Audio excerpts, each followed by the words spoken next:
Hello, hello. Hi, everybody. Hey, Kevin. Happy Monday. Adam is going to work on a variety of tasks today. There are just so many miscellaneous things that have to be done. Continuing work from last week, merging PRs, and organizing the upcoming plan. Ooh-wee. Hey, Leaper Girl. You've been visited by the Good Vibes cats. You will have good vibes the whole week. Send this to your friends and family to spread the good vibes. Oh my goodness. Oh my goodness. Look at that face. Hey, by the way, Kevin, I don't know if you saw my latest text message, but I was curious about a time to meet up.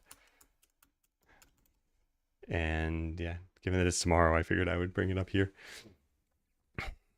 Or maybe you did respond and I'm the one who's not seeing things. But yes, very cute. But yeah, how's it going? How's everybody doing? I'm feeling pretty good. My wife is traveling as of yesterday, so I will be all on my own for the next few weeks. But actually, there's a lot of stuff to do. I think at least for this week, I'm going to be pretty busy. And then after that, what I want to do is fill some of the extra time I have with content creation. So basically, I'm saying I think I'm going to be busy kind of the whole time she's gone. But yeah, it'll be an adjustment. Katso has already found it hard to adjust. She was like wailing last night. Like, where's wife? All right, tell you things about the journey. So last week, how did this go? I can't recall anything being bad about this last week. It was probably a slightly lower amount of work than usual. And still tackling the endless pile of to-do lists. Yeah, in general, I think the process is going well. Looking back, many weeks have been productive and have moved the game forward.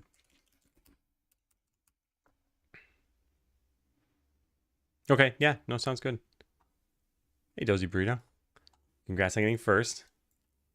No one came before you, so that's important. In fact, that's the only thing that's required to be first. All right, so here's what I think the plan is for today. I had wanted to get this list done by the end of Friday, and I didn't. And there's not too much more that's like super important to have on this list. So I think I want to finish this as much as we can. And then I think I want to get to PRs. And then just, oh my God, I forgot about this. Yeah, and then there's a lot of extra little things we can do. Hey, Lentil Stew Dragon, haven't seen you in a while. How's it going? Good evening. Okay, so let's get started on this. If we want to add generated perks to the regular skill trees, I think the best thing we could do is make a story mode specific perk with dedicated levels. I do kind of want to do this, but I'm actually just going to hold off on this for now. So let's just put a date on this and put this on the backlog. Yeah, some of this is going to be creative accounting, just moving to-do lists around so that I can feel like we're done with this. Hey, who cares? Usually watching on TV and there's no chat. Ah, gotcha. Yeah. Well, I hope you've been well. And happy Monday. Although your Monday's almost done. Change Big Life Potion, use the medium graphics so the later instances can have cooler looking loot. You know, honestly, I don't think this is that important. Update, this just isn't super important. Although nothing's using those... Nothing's using these graphics as far as I know. Or if they are, it's like not really anything using them. But it's not really a big deal. So I'm just going to mark this as done. Fill in bone mode enemies once we balance story mode. This should naturally address the to-do items in the code and make sure they're all gone. Yeah. Last work day before vacation. So it's been a chaotic, great Monday. Ooh, nice. How long is the vacation for? Early happy Thanksgiving. If I don't watch you for the next couple of days. Yeah, thank you. Yeah, I made a mistake. I went to Costco and I got some food for this week. And they've got like a Thanksgiving dinner sort of thing. And I didn't get that.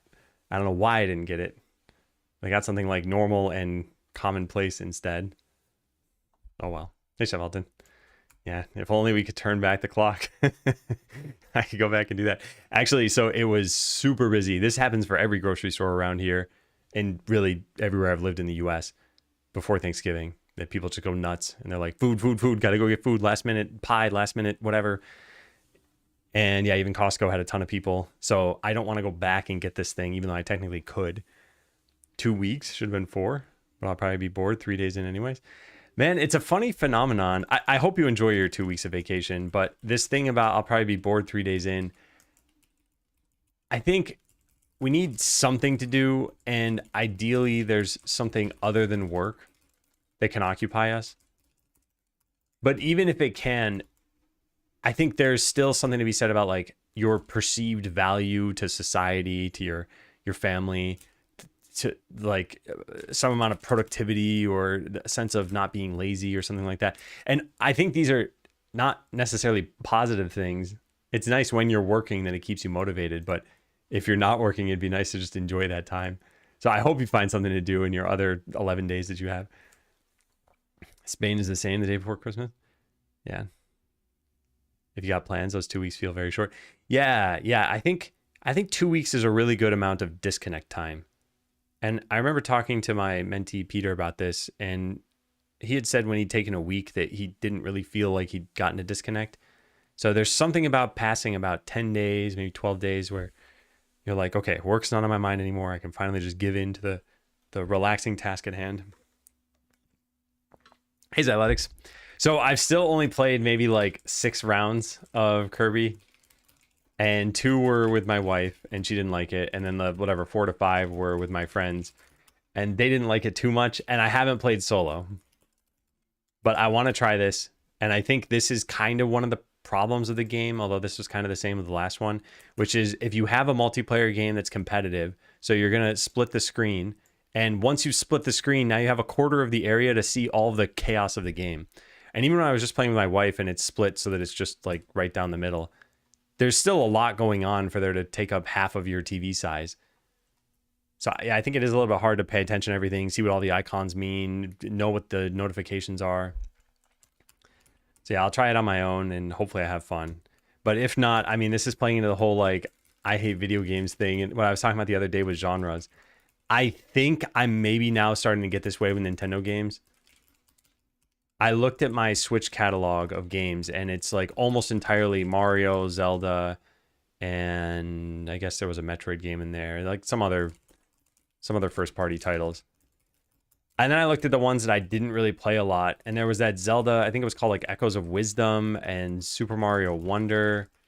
And now I got DK Bonanza and I'm not really playing that a ton, and I'm just thinking like, man, maybe I should just stop buying these video games. So like I was looking into Metroid Prime 4. I'm not certain I even should purchase that. And it's kind of a weird realization to have. I've liked games my whole life. I still like games. I still play games. I just don't play the variety of games. I probably never really played a huge variety. But yeah, I feel like now I'm saturated on certain genres. I don't take home work troubles. If I leave the office, I don't think about work anymore. Even there were problems. Oh, even if there were problems. Don't know how I do it, but I like that I'm able to do this. Yeah, that is good. And I guess that means maybe you need less of a disconnect on your vacation. But still, maybe you'll find something on this upcoming vacation that you like doing. Maybe you're looking forward to that game. Oh, I haven't ruled it out, and I don't mind if I'm not going to play with my real life friends or if my wife's not going to play the game. If I enjoy it, I think that'll be enough. But I haven't tried it myself to see if I enjoy it. I felt that way about Nintendo games for a while personally. I haven't touched my Switch in years. And I still enjoyed some of the games. I feel this way about kind of every game, not just Nintendo games, but I thought Nintendo games were safe from it, and I don't think they are. 15 stream streak, nice. All right, so this thing about bone mode data, I pretty much just copy over everything we have. With that said, I think this is kind of a mistake to do things this way. I think we should just write in what the changes are. And yeah, I think that would be a lot easier to do. And I want to do it sort of like what we did for item data. I think we just have some overrides here. Yeah. So if we're in challenge mode and we fetch this thing, try to get it with the override, clone with value override. Oh man. All right. This is, I don't know how I feel about this. What are we overriding anyway? So forest has a different bat, different loot. I think almost all of these have different loot. The canyon has a different boss so that you aren't guaranteed to win. Why don't we just change the ogre's basic attack so that it checks for whether you're in challenge mode or not? That would make a little bit more sense. Oh, wait, we do that already. What? Why do we have challenge mode ogre? Why do you exist? Oh, you have slightly more life? That's why? Okay. That's not what I expected. All right, so different boss, more life. That's the only thing. And then we probably had different loot. I'll need to look into that. What's that with override? Do you want to check this out? I think that's what we're using for that. Yeah, we are using with. It's just a simple function that'll do this for us so that we can find all the instances of it. I actually don't have a problem with that part of it. I just want to think, if we were to just override things in challenge mode, how would we do it? Challenge mode, forest bat. Yeah, just calling it from the method. All right, so we changed the items. We changed the enemy. We changed the enemy. We did not change the items. Anything else? Change the items on the volcano. Okay, I wanted to see how many times we did this. Jungle, also change the items. Yeah, jungle items. I think we might have changed the enemies too. So we want to be able to override these things. I mean, that's all that we're changing for any of them. Okay, hey Flare. All right, so we should probably just have override values for items and monsters. Code is still terrible sometimes. We don't have the energy to keep fixing it. Yeah, no, I know what you're talking about. Plus, there's so many different ways to do things. One other thing I did want to comment on briefly is that if you ever have control nodes in a hierarchy, you probably want a control node as a parent, and then eventually for it to be in a canvas layer, ideally. But yeah, if you don't have that, that's fine. Empty code. No, sorry, I have YouTube chat. It's just slightly off to the side, so I don't see it easily sometimes. But yeah, howdy. And hey, Salsola. All right, I'd like to do this override data because I don't want to define all of this again. So what is all room spawn data? Yeah, these things. And how do I do this for item data? We had a dictionary of item IDs to stuff. Yeah. Okay. Well, there are a couple different ways we can do this. So option one is have dictionaries of override values and consult those. Option two is manifest this data alongside the existing data. I think this would be best.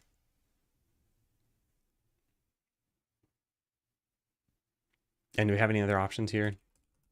Option three, duplicate everything. This is what we're already doing, and I don't like it. Yeah, in fact, even for item data, I'm not totally sure why I didn't just put like challenge mode value here. And if it were set to -1, then it would just be whatever the default value is, I guess. Hey, what did you just say to me? Happy 2 years and 1 month. Thank you for the resub. BRB Dota game started. Okay. I only had a 4-minute window. Have you seen Super Fantasy Kingdom? Let me take a look. Oh, yeah. I played this game briefly, I think. Yes, I played this game. Yeah, I was on Game Pass. I played, I think, 1 day of it. And I'm sure it's a good game. I don't know what it is. I don't like learning new games a lot of the time. And yeah, it looks like this is doing really well. And I wish them the best. Hey, fair everyone. Ah, the emote is finally ready. And Krasner, thank you too. Welcome back. Happy Thanksgiving week. Maybe get a little work done. Thank you. Thank you. I'd prefer to never have a control node in my scene. They annoy me to no end. For my specific use case, I want the tooltips to be attachable to anything in the game world. So it really doesn't make sense to put in a canvas layer, I think.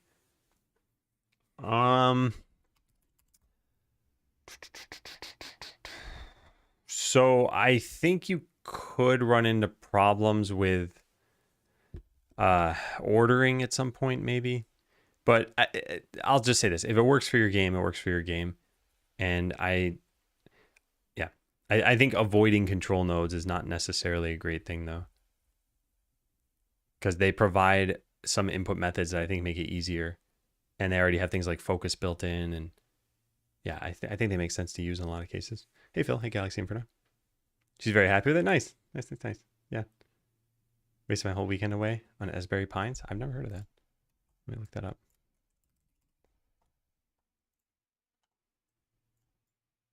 A grisly mystery in a small town unfolds across centuries through the stories of its residents, orchestrate their work, grow resources, upgrade skills, create automated production loops. Wow, that's a crazy mashup of genres.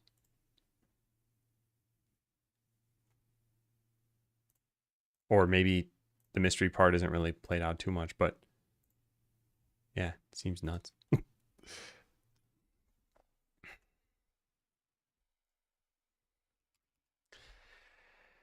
Okay, yeah, I'm leaning toward this. Manifest this data alongside this. So what would we do exactly? We have instance data and we have these two things. So I guess we'd have just another two properties, which was like challenge mode. And then we just use the right thing. And if this isn't defined, we fall back to the existing list.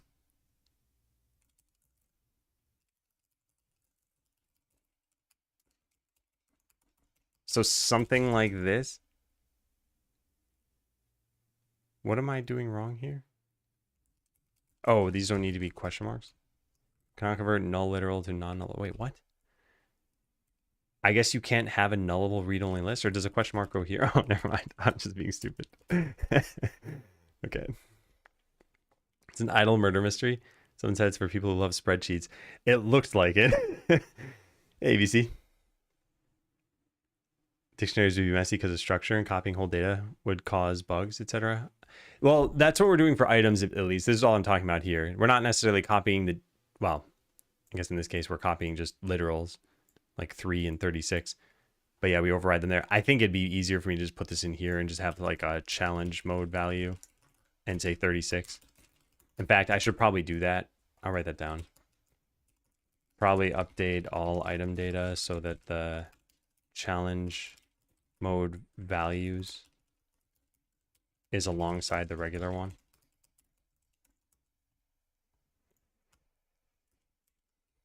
Yeah.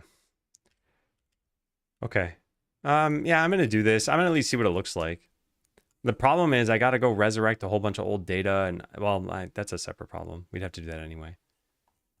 All right, so now we delete everything.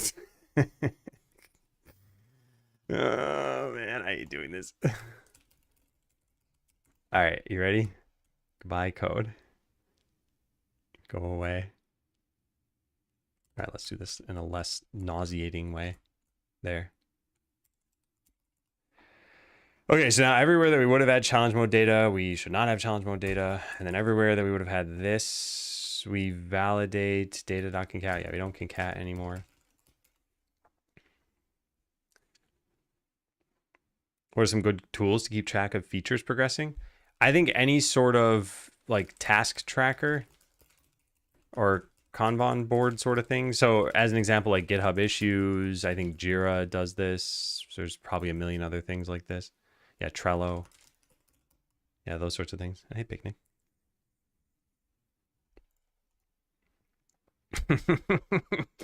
I'm just picturing you said Galaxy Inferno in front of a computer. You're like, hey, here's a cool new game I got. You just load up Excel. And she's like, oh my God, this is so much fun. Look at all the cells. It's the greatest game I've ever played. You can add numbers. You can divide numbers. There are API calls. All right, so the get data would not change here. We would just always return data, which is what's kind of weird about this. Although I guess we should plug this in. Oh no, this is gonna break everything. Yeah. This is probably stupid. Hey, Patrick. Yeah, this is kind of dumb. Because when I get the data, I want to return an object that is constructed specifically for the mode that we're in, which I could still do. Yeah, I guess we could still do it. Although we can't have it be... Oh, this is private. Where's this called from? Git calls this, I think. Oh, it's a mess. Wait, no, a lot of that stuff doesn't change.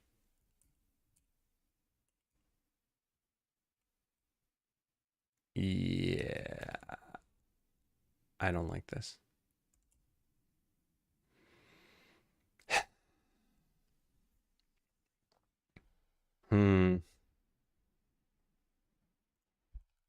Okay, so the problem with this is that when we fetch the data, we want it to be opaque. When in challenge mode, return like set Y, otherwise return set Z. And we could do this. We could construct a dictionary for the current mode, or we could construct a dictionary for each mode. Like there'd be source data and then we'd split it into two different ones. And instance data would look different as well. I don't like this. I'm almost inclined to just go with option 3 since it's just easy to do. It's just annoying to maintain, but I don't really want to spend forever on this. And I like that this idea, you'd be able to tell at a glance. I mean, imagine if you see something like regular enemies and it says bat, and then you see challenge mode enemies and it says, I don't know, snake or something like that. It's like, oh, okay, at a glance, you can tell that it's going to use the bat in this case and the snake in this case, as opposed to the way it is right now. There's like 400 lines of code in between. And then you see down here. So you need to look at two separate parts of the code base to tell that something is happening in a certain way.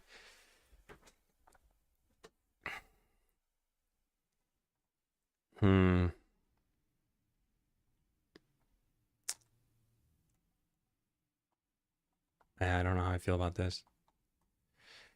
All right, well, let's look at where this is used. I guess we call it get location data from outside of here, which just calls get data. And then this is probably used in like 40 different places or something. 30, yeah. So we need to change pretty much every single one of these things.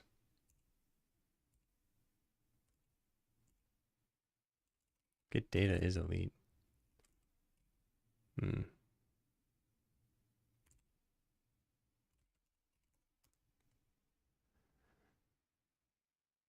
All right, so this is where we would change things. Actually, that might not be too bad. As long as we never...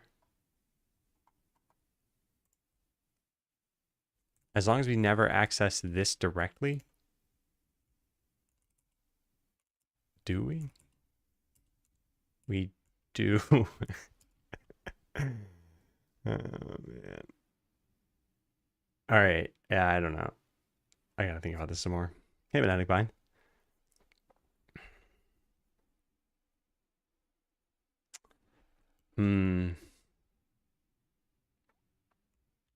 Yeah, I'm torn on this. Maybe I should think about this a little bit more. So what I was thinking is we have a source dictionary that has both sets of data. Then we expose two dictionaries like we do now. Well, we create two dictionaries like what I've manually made now. That wouldn't be too bad. We would just need a set of... We need another one of these to exist.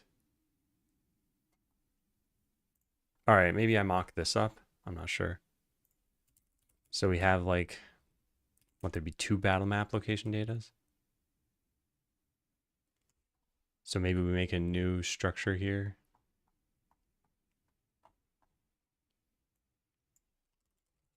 And say like combined instance data. And this would have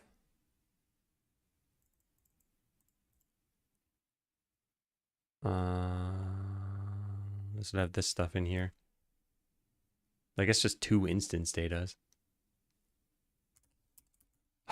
So torn.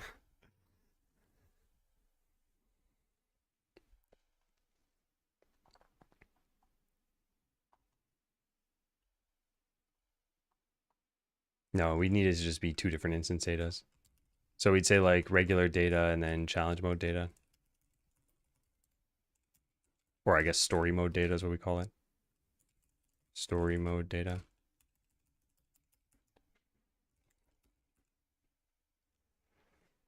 Are we denormalizing for some reason? So the issue I've got, and this is kind of annoying. Right now I have a whole bunch of data for story mode, and you can see there's quite a lot of it here. It's like this is just some giant JSON blob, and it says things like here's the location name, here's how much it costs, here are the enemies, here are the items. And then in bone mode, we want to change like little things about this. So instead of 3 bats, maybe that's too many. So we set this to 2. So what I do is I make an entire other dictionary. Well, I deleted it, but I make an entire other dictionary with all of this data. So it's however many lines of code this is. Yeah, if I just like copy paste this. Yeah, so it's like 350 more lines of code. When all I really need to do is describe which enemies are different and which items are different. Hey, JD. And there are many ways I can do this. And I'm just thinking of like, what's the best / cheapest for right now. So I'm still kind of just mocking things up. But I think what I would do is something like this. No, wait, we still need battle map location data. What am I doing? What am I doing? Should probably just save this for the future. Just do something poor right now.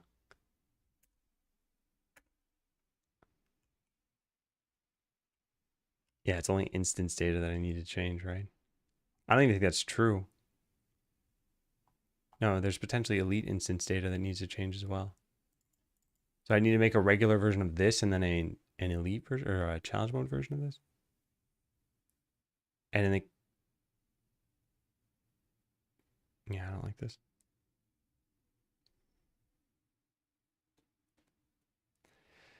Yeah, well, some kind of patch actually is kind of what I want to do here. And it's just there we have such nested data structures for this that patching a specific thing is going to be annoying. And even just manifesting this is going to be annoying. Or say random instead of someone speaking. This is the beauty of diversity. Hearing all the words in the English language. Yeah, so I think the way I need to change this is that we have these 2 things, combined location data, and we say story mode data and challenge mode data like that. And then to define one of these, let's just define a single one for now. We'll call this testeroni equals new instance ID dot forest, and then a new combined location data, and it would have all of this in here.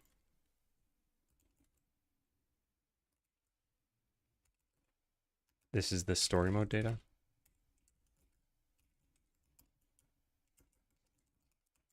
And then the same thing for challenge mode data. All right. So does that work? What am I missing now? Why is this yellow? Oh, remove unused field. Yeah, sure. Yeah, so this would work. This is still a lot of duplication that we don't need. Like if all we're going to do is change the item drops, we would need to manifest all the exact same data here. This stuff would be ignored, which is even worse. Yeah, we would say like string.empty because this wouldn't matter. Cost unlock wouldn't matter, etc., etc. I don't like this. Need to outline a new feature for our code and my brain is not complying with outlining. How do you get started with a blank slate like that? If you can't quite visualize the end result yet, write a first draft script in code or outline in notes away from code first to clarify requirements. I'm stuck. I think there are kind of 2 ways you could approach this. One is design on paper and the other is kind of design via code directly. So the design on paper, I would probably start with like, what are the requirements? And then what are the options for solving this? What are the pros and cons of those options? And then what does a solution look like? I'd probably go through this process, and designing via code could be something like, okay, I'm sort of lost. So let's just try things out and see what feels good. But that's ideally for you to then fill in the design on paper part.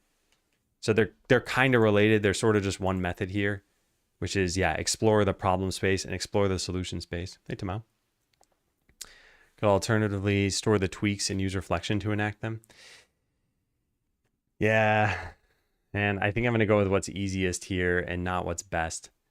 And then probably just never come back to this. Because I don't like any of what I'm talking about here. Like, this is also a mess. I really just want overrides for something. But I'd like them to be co-located with where the base data is. And even in this case where I did this with items, I don't have it co-located.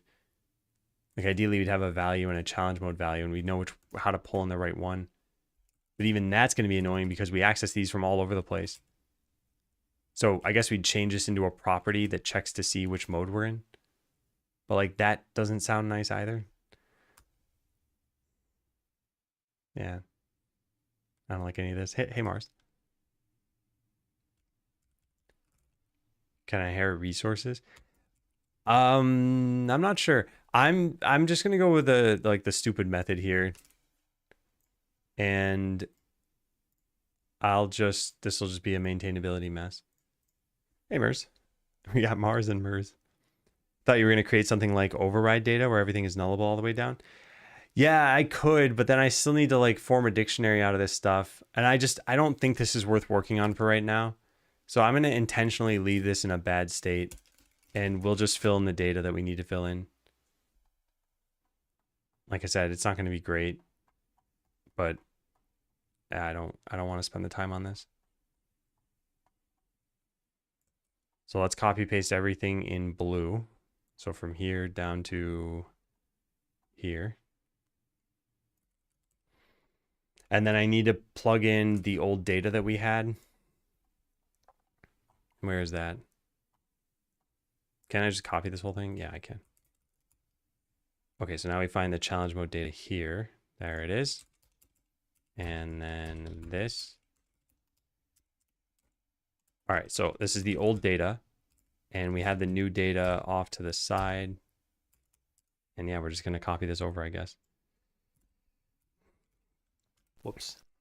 Whoops. There we go. All right, now where's the new forest? Here it is. Okay. So we want challenge mode forest bats and then all of these items.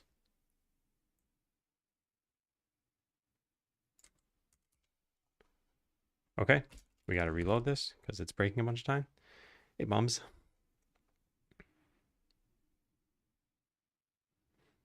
Going around sharing my new favorite line. I don't know if anyone else feels this way, but I'm not smart enough for this many people to be dumber than me. Is this line from something?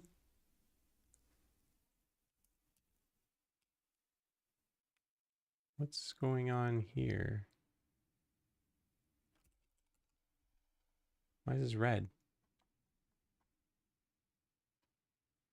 Parenthesis expected. Oh, this is inside of the wrong thing. Whoops.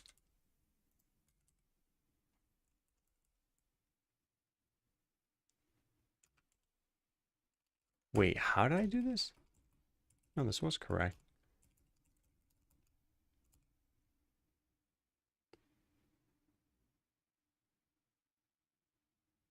Oh my God, I know what I'm doing. Oh my God, oh boy. Okay, I am not in good shape today, I think. This is alarming. Let's fix this. Yeah, let's set this back to what it used to be. Oh man, I don't like when days start like this because it's like if my brain isn't working when it's supposed to be fresh, then this doesn't bode well for the rest of the day.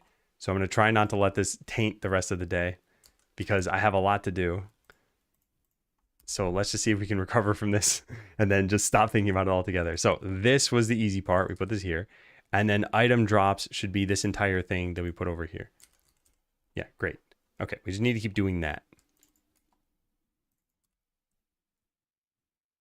So now the canyon has the elite data down here. This goes there. And that's the same. And then this data gets pulled from what used to be the volcano. So these are the drops. And the bats didn't change. No, they didn't. Oh, but we're going to need to change all this data too. Oh, sees a bird outside the windows going absolutely nuts. Yeah, Abby gets that way with crows. She'll like wake up out of a sleep and start chittering at them. Could be coming down with something. Isn't showing symptoms yet. Is that time of the year? Yeah, it is possible. I started to get sick a little bit last week. I also woke up earlier than normal today, and I had a hard time falling asleep. So those are potential signs, but I think there's enough dumb work that we can do today that does not rely on me being very clever about things. So I'm doing this in the dumbest possible way right now, just so we can make some progress. But there are a lot of things after this that it's just grunt work. So I think if we can make it past this stuff, that it should be okay. I hope. All right, so now what? We have the boss.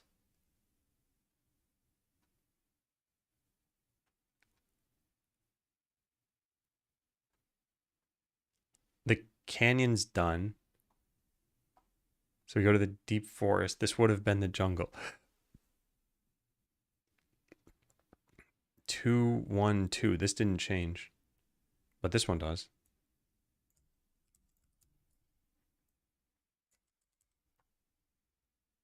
I think we're good. Yes.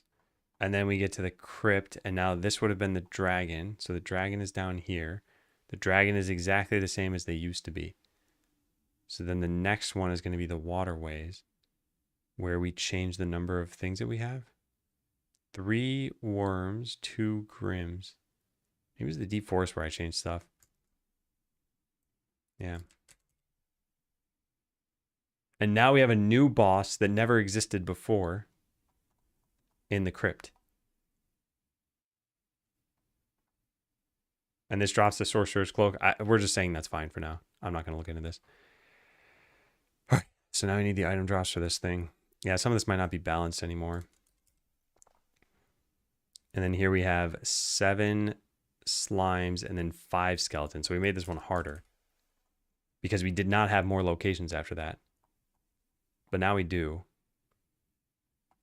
Now the waterways would have had these enemies. How is this different? 6, 3, 6, 2.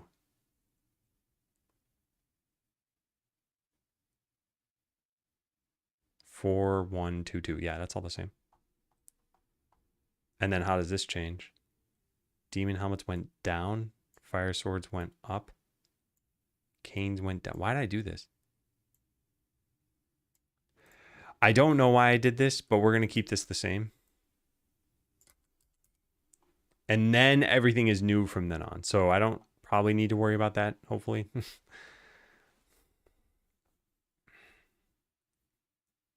Time to take it easy. I think it's time to do this dumb work and see how it goes.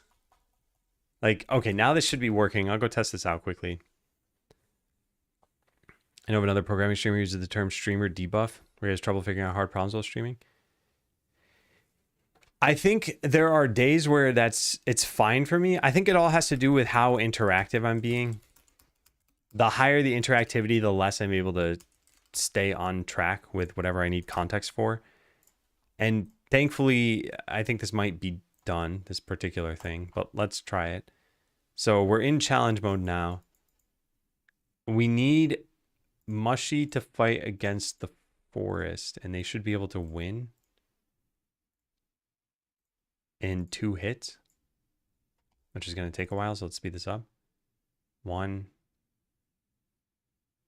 2. Good. Okay. And they drop bows, so that's working. Now we go into here. It says fight elite. If we did fight the elite with these 2 characters, what happens? Do we win? I don't think so. I think we're guaranteed to lose. Well, not guaranteed, but I think there's a pretty high chance we lose, and it just happened that the ogre almost died. But yes, we lost. And then if we fight the regular one, it should be 3 bats here, and they should drop a dagger. Yes. Okay, I'm going to say the rest of that's probably fine. So that was how we had to do that. It's done. And then we should no longer have to-do items in the code. We don't, but I don't know what they were. Yeah, fill this in, fill this in. Yeah, this is a shame. It's a giant shame. I gotta come up with a smarter way to do this. Maybe I'll think about this tomorrow afternoon. I don't know. Got a gigantic backlog here too. Tuesday morning, afternoon. So think of how we could manifest all instance data better. We're duplicating so much. Yeah. All right, so manifest bone mode data. This was done in the simplest way, which is also the one with the most duplication, and it'll be annoying to maintain. So I think I want to change this at some point, but my brain isn't cooperating for right now. All right, now for modifying the art request. All right, there's a lot to do here. And I think we should do this after we've merged the PR that changes some of the instances. So let's just put this down here. Merge PRs, and then modify the art request. There. Okay, completed existing content tip triggers when you beat the regular Battle of the Inferno. It does two things. It enables bone mode, and it shows you a message about how you've beaten the demo. All right. Yeah. We need two different tips now, I guess. Where is this? There's something about content in here. Yeah, number 9. Completed existing content. All right. So yeah, right now, two things are happening. And we need a tip for like beat demo.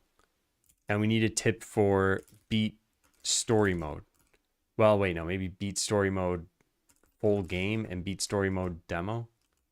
No, I think it's fine. And I'll just put like, this is for the full game. Yeah. So completed existing content we'll say is beat demo.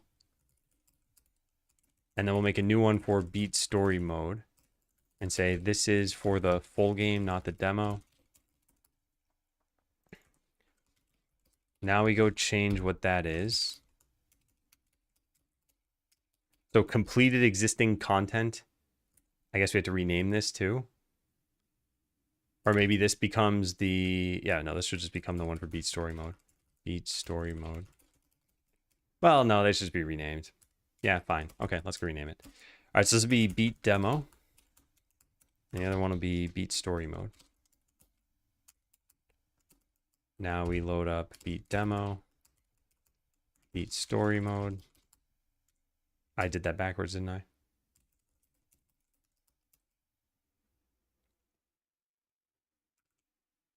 What? That can't be right.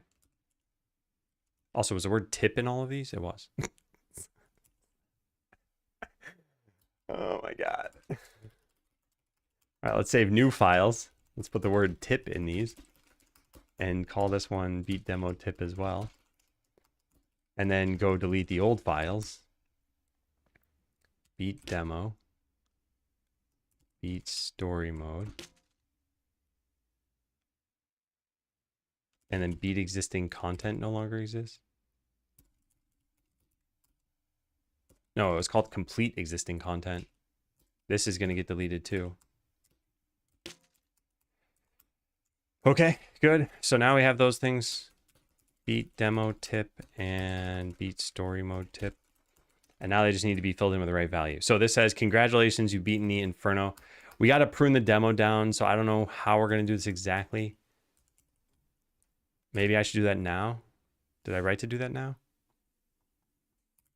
Prune. I never wrote this down. Yeah, maybe we do that today. Prune the demo. Make sure beat demo tip is accurate. All right, so let's not touch the text of this for right now. Sure, it can just say this. But whatever it says here, it's going to then say, this marks the end of the demo content for now. Please don't forget to wishlist the game. So it's not going to say this anymore. Well, maybe it still should until the game launches. I was going to say, it should say consider buying the game. But it's not for sale yet. Yeah, so maybe this is all just fine for now.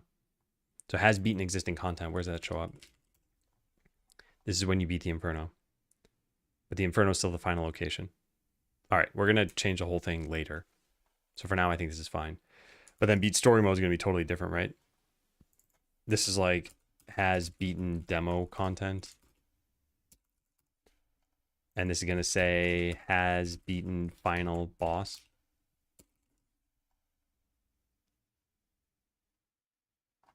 And this is going to change to elite instance for the first time. On beat elite instance. And if the... Oh yeah, this is fine. Mark challenge mode unlocked. Yeah, that shouldn't be here. Has beaten final boss. Okay, so congratulations. You've completed story mode. You have now unlocked bone mode. Try it from the title screen. Sorry. I'm going to keep doing that until I get used to the microphone being there.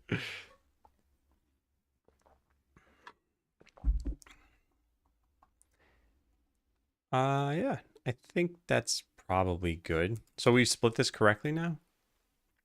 Let me read this again. Enables bone mode, and it shows you a message about how you beat in the demo. No, that wasn't that hard. Expect that to be harder. You don't need a save system. I wonder what that was there for. Save system? What was that there for? Oh, for a game saver. Yeah. Yeah, I think that's it. Oh, no, that's not it, because this needs to check to see if you were in the demo.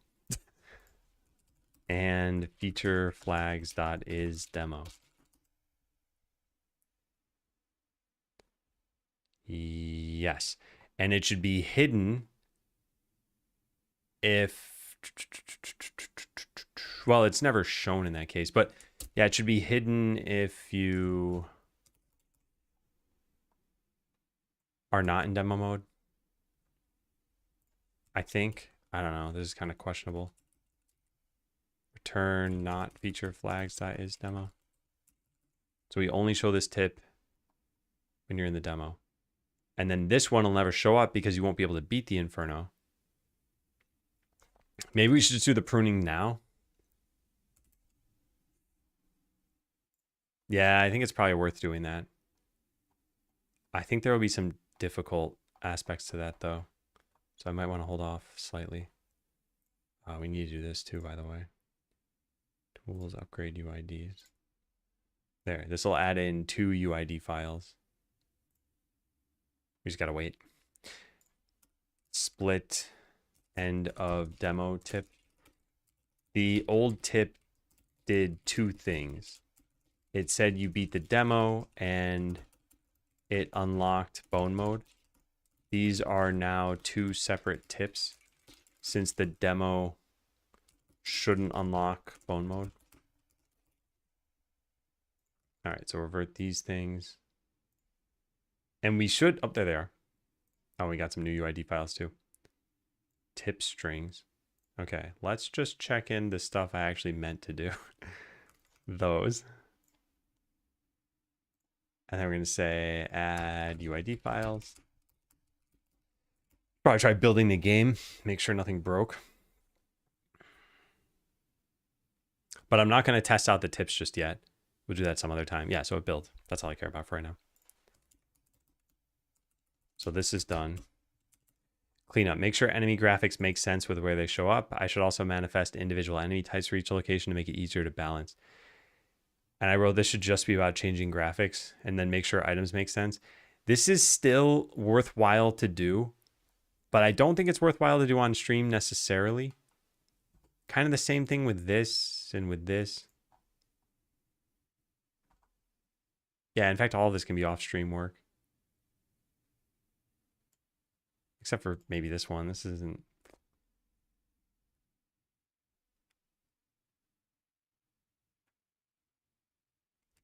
What does the Yeti's flavor text say? Maybe we can just get rid of this. It doesn't mention this at all. Freezes all enemies, raising their abilities cooldowns. He instantaneously kills any target he attacks. Yeah, so if it's going to say this, that there's no dodging, well, this is very vaguely implied that there's no dodging, then it should also not be able to miss. Hey, Karada. Thank you. Happy Monday. Happy Mon-Space Day. So let's go take a look at the Yeti attack. How's this work? If will entity dodge. Oh, we don't even check for a miss amount here. Yeah, so this... Huh, I didn't even think about this. Let's go look at disorient. How does this work? Is this on counterattack? Yeah, no, it's on crush. Where is the elite stuff? Here it is. So if it's an elite, then the elite penalty multiplier is here. We're going to do the opposite of this. We're going to set the miss percent to 1. And we're going to set the duration to 9999999. Now let's delete a couple nines. Okay, now we go test this out. So it's going to be Warrior versus Yeti. And what is this? When Crush misses? When it hits, the affected enemy has a chance to miss attacks. So this will give them a 100% chance to miss. But I think the Yeti ignores it, which is what I want them to do. But I don't know that this is working, so we need to go test this. So we get all the characters. Whoops, I turned on invincibility. Then we get all the skills. Then we get this thing. Then we go fight against, let's say, the ogre at first. Oh, drat. I think we save and load. Yes, that worked. Okay, now we just afford this. Got it. Now we go fight the ogre. The ogre's not the Yeti, but this will let me test to make sure that this worked because the Yeti, or sorry, the ogre will respect its chance to miss. So as soon as this hits once, oh no, it missed. Oh no. Okay, let's try that again. All right, he's got it there. So disoriented them. Now they should never hit the warrior again. Yeah, nice. So the warrior will eventually win this battle. Hence impossible to lose. So this proves that the boss can be made to miss all of the time. So now when we go fight against the Yeti, if it had a chance to miss and actually cared about it, then that same thing would happen. So the warrior should attack. It's got to hit. Oh, it dies before it even gets to attack. Okay, then we got to put in a meat shield. Let's add you. And now the machine needs to be targeted first, or else this doesn't test anything. Good, but then this missed. Oh, come on. We need the mushroom to die and the warrior to hit. And the chances of this happening are not very high. Or sorry, not very low. There it goes. So now it's disoriented. And now I think, yep. Okay, good. It's still working. Hey, dead walking. It does sound overpowered. If you're talking about the Yeti, how it can't miss and it can't be dodged. And I attribute it to you've frozen the enemies. Although that doesn't imply why you can't miss, I guess. But yeah, so this is already done. It actually does respect the chance to, or no. Oh, I see. I wasn't saying this is how it should be. I was saying this is how it is. I guess it should just be this. Update. The Yeti can't miss or be dodged. And that's how I want it to be. I don't think we need to write anything here. Yeah, it has great coordination. All right, so put that there. Anything else I want to tackle now?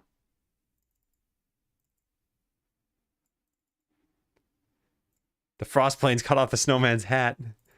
You're beating a boss location, but not the regular battle. Next location should say locked. Okay, this one we should probably tackle. So let's do all of these things. And maybe this one we'll try to just see how it goes. After beating a boss, but not the regular location. So there should be the string locked somewhere. There it is. But this isn't working. Why isn't this working? And what's got to happen? After beating a boss, but not the regular battle. So we must be updating this somewhere. Yeah, there it is. If you've completed the tutorial.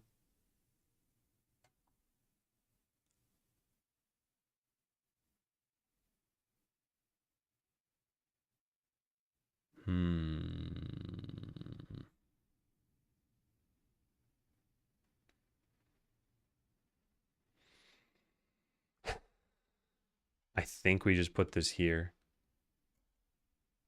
But there's probably a better way of doing this. We hide the button here. We show the button here, but we can't return. Okay, yeah, so we just get rid of this, right? And that should do it. I think that should do it. All right, so my brain isn't totally fried.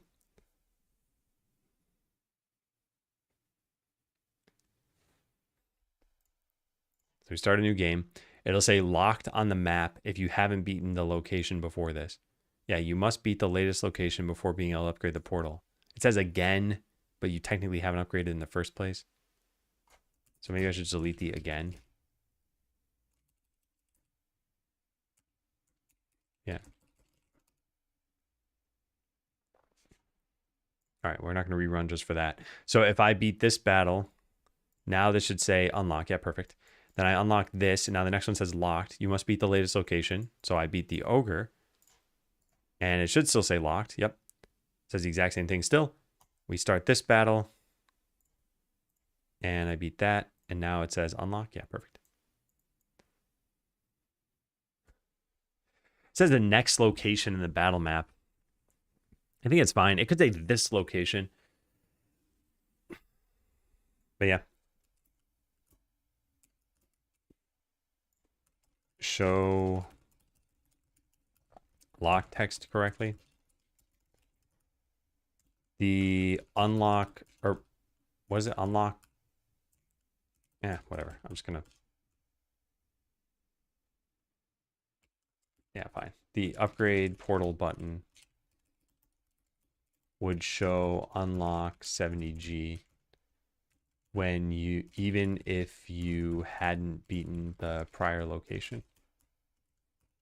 Hey, Shaky. That's done. Why does it say in the battle map? Isn't it only shown on the battle map? That's a good question.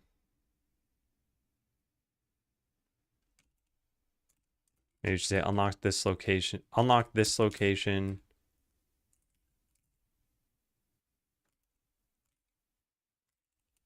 So that you can battle. Let's just look at unlocks this location and see what that looks like. But yeah, it's a good suggestion.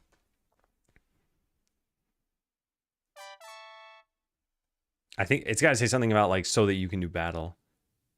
Yeah. Shaky, thanks for the resub. I've been waiting on this. I appreciate it. Happy 5 months. Yeah, I think we got to add some text on top of this. You must beat the latest location before being able to upgrade the portal. Now it just says unlocks this location so that you can battle here. Yeah, I think it's probably pretty good.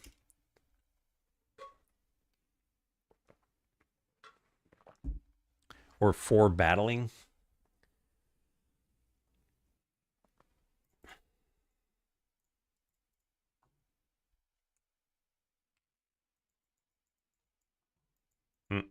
I apparently saved after. It doesn't matter. I'm not even gonna finish that sentence. I have a broken save file, basically. All right, I want to see what happens when you are in this state. This should still say locked. Yep, good. Okay, because this had a boss battle and a regular battle. And now in this state, unlocks this location so that you can battle here. Sure.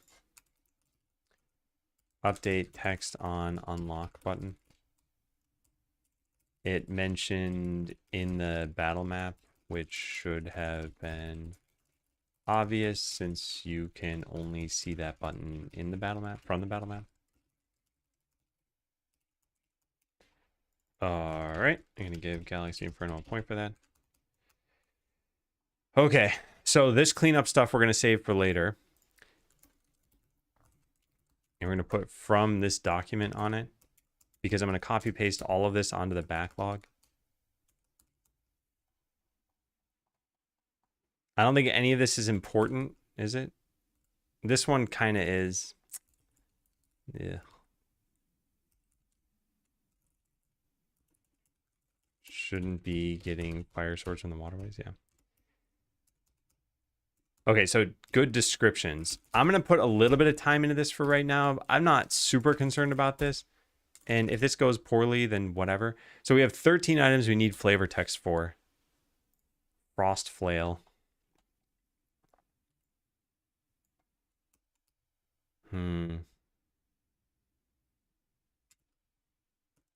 A permanently cold weapon.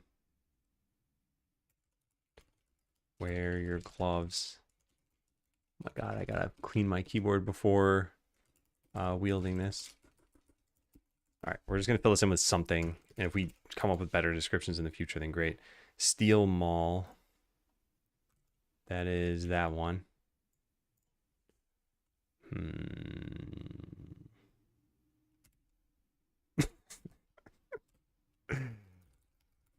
You have is a maul. Everything looks like an enemy. It's kind of like a hammer. All right. Golden axe.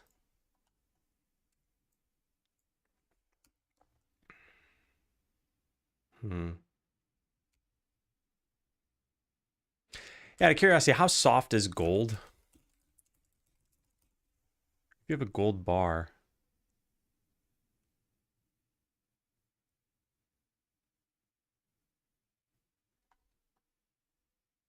Huh.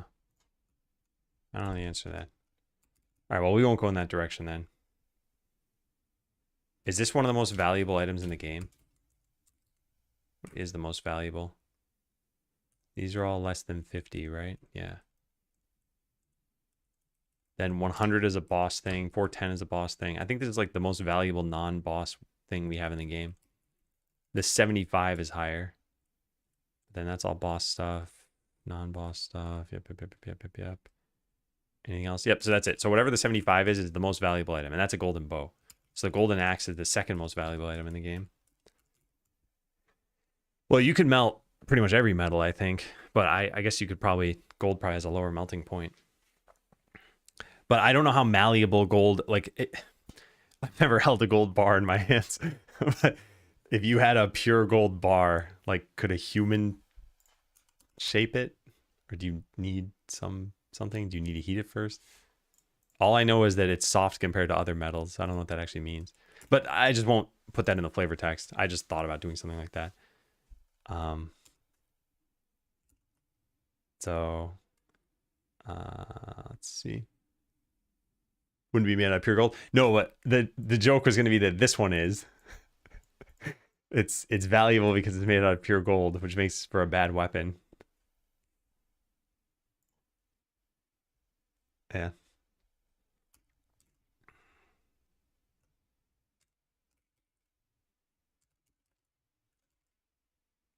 Wait a second. Doesn't the golden bow already have? Yeah, I already kind of commented on that. All right, then let's do this. A gaudy axe for showing off while you slay. Okay. All right, what's next to do? Viper Fang. Viper Fang is this one. A venom coated weapon. Whose blade... Wait a second, where does this come from? This comes from the... All instance data. It comes from the jungle? Yeah. Viper Fang. Yeah, the jungle. Which means it doesn't actually drop from snakes if you don't have a snake there.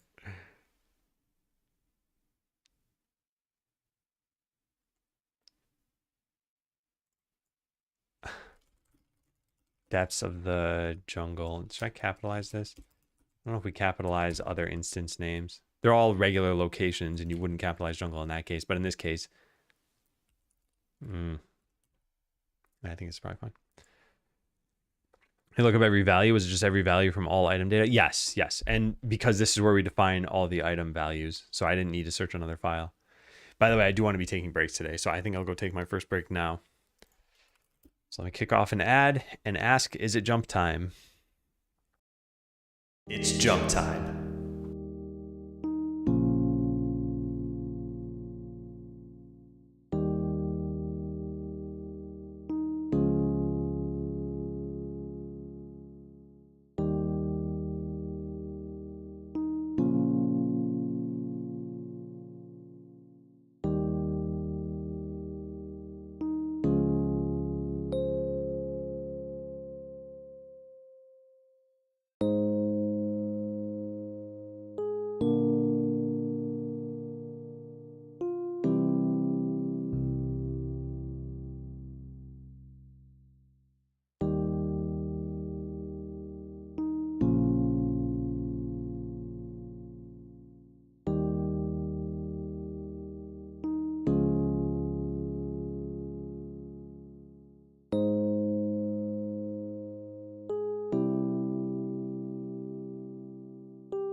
Hello again, everybody.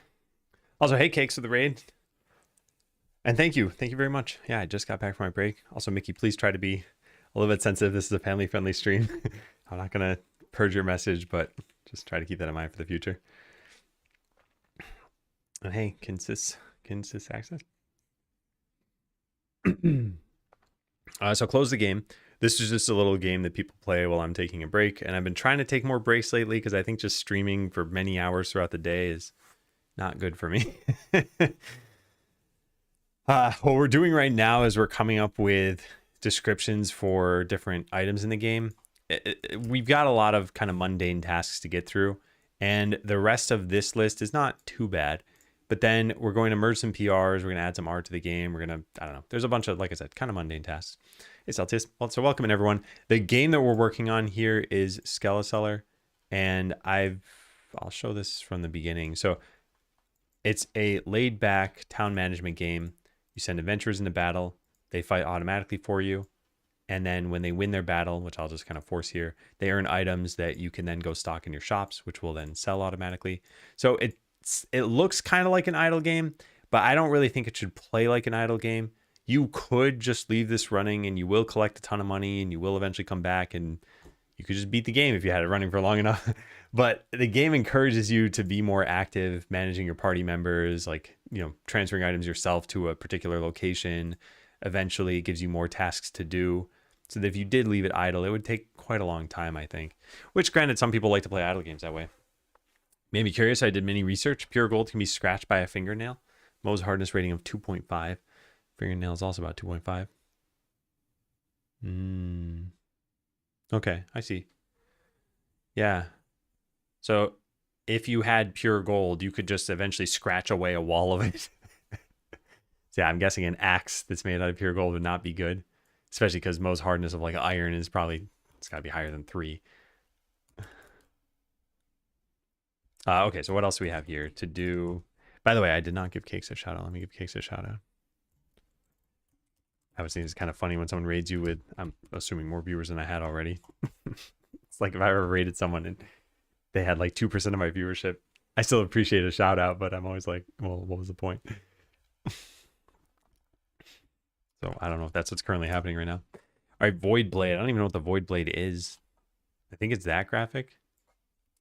It probably shouldn't be called Void Blade. Maybe Obsidian Blade. Where does this come from? Void Blade. The Inferno. Yeah, let's call this Obsidian Blade. A sword made out of... Are we going to look up whether a sword made out of entirely obsidian would actually make sense? A jet black sword forged in the fires of the Inferno. Sure. Hey, Curdlefish. The Gold Mafia. This reminds me. And yeah, the ID is still going to be Void Blade. I'm fine with that. I guess we could change it to Obsidian Blade. In World of Warcraft, at least in, I guess, classic WoW, there would be these like item mafias that would get set up where they just farm an item and try to control the market. It just blows my mind. It always kind of makes me wonder, could you make an MMO somehow based on frustrating other players?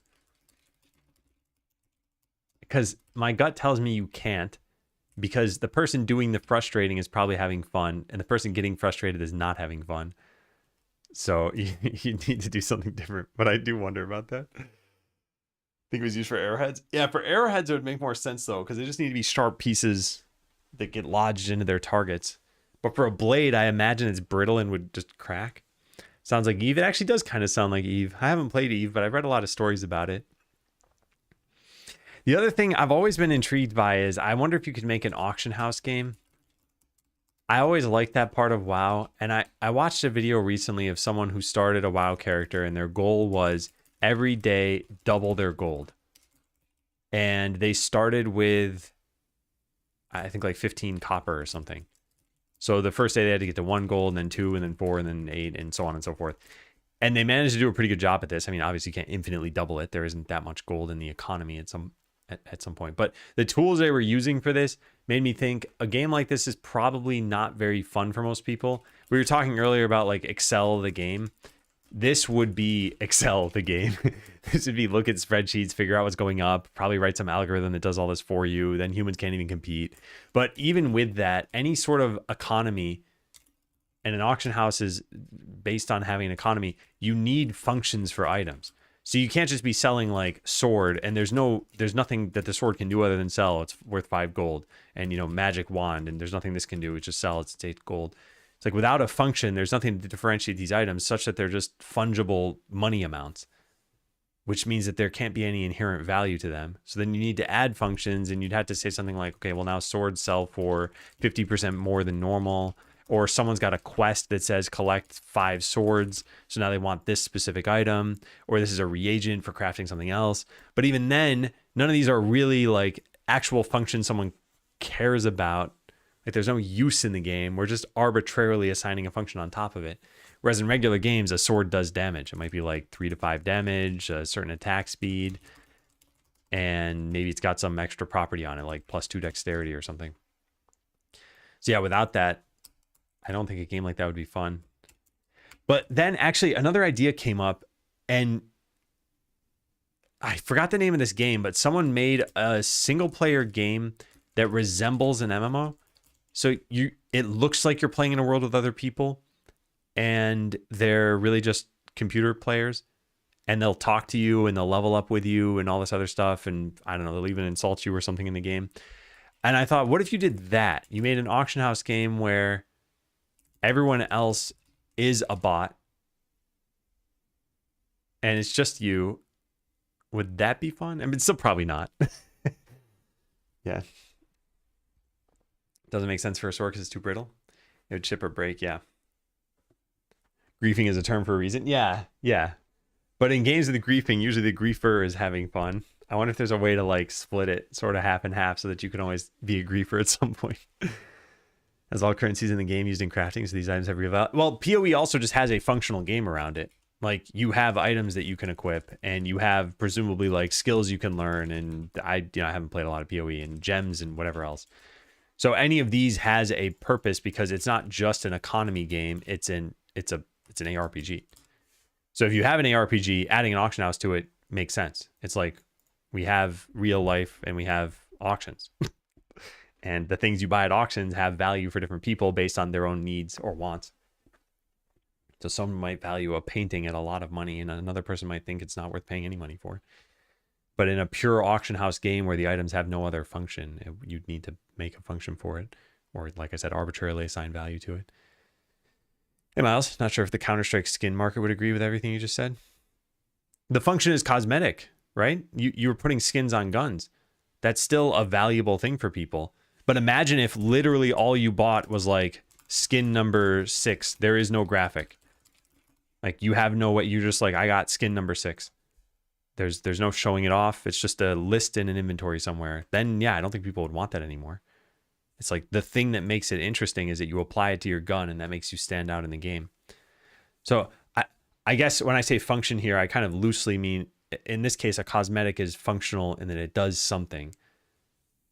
But if you had a pure auction house game where it's just like, yeah, you buy sword, you buy magic wand, you buy whatever, tome of dragon slaying, like those things wouldn't actually have any purpose in the game.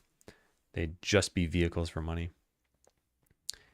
Maybe someone can pull and use that data for a single player game to use WoW's market data. You wouldn't even need to use an existing game's market data. I think you could make that up yourself. I just wonder, how would you make a game like that fun? I think it'd have to be single player. I think if it's multiplayer, then you'll get people who treat it like a stock market almost. Yeah. Yeah. Well, yeah. I was originally, just for the sake of simplification, kind of talking about mechanics. But yeah, and I agree with what you say, Miles, that it doesn't have to be purely functional in that sense. Yeah, Arentro, that's the game. Yeah, this. Yeah, if anyone hasn't seen this, I think it's a really cool idea for a game. I haven't played this. I don't plan on playing this, actually.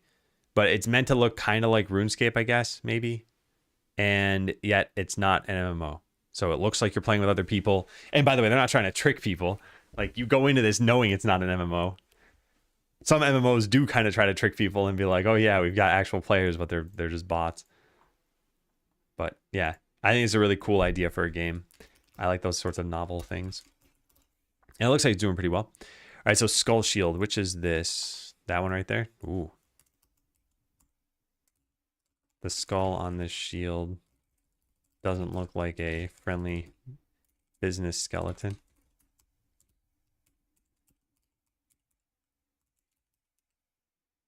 I think it belongs. Okay. All right, what else do we have? Frost sash. I think you know what this one looks like. Where is it? There it is. Too cold to wear. Too. How about just it's too cold to wear unless you're a Yeti. I'm not trying to fill this in with the most clever stuff I've ever written in my life. It's just something here, so they're not to-do items anymore. And if I never touch this again, it's like no one's reading this anyway, so it's fine. The Hunter's Cape, I don't remember which one the Hunter's Cape is. I think it might be one of the green ones.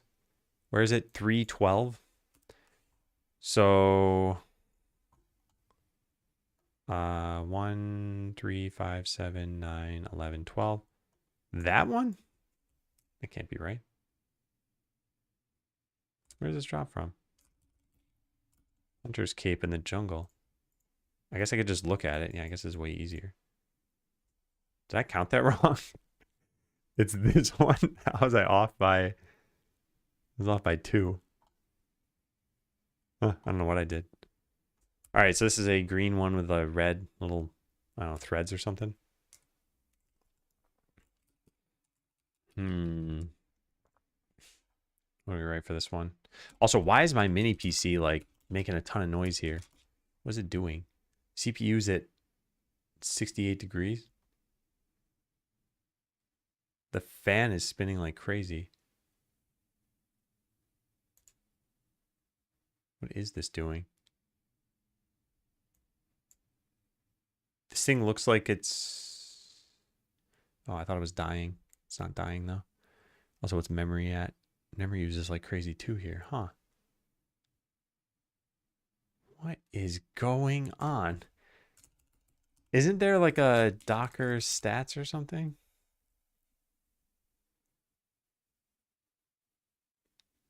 There is. My bot is using a bunch of CPU. It's weird. Let me look at the logs for this. Oh my god. It's just spewing errors. What is happening? Should probably just restart this. Why is it spewing errors though?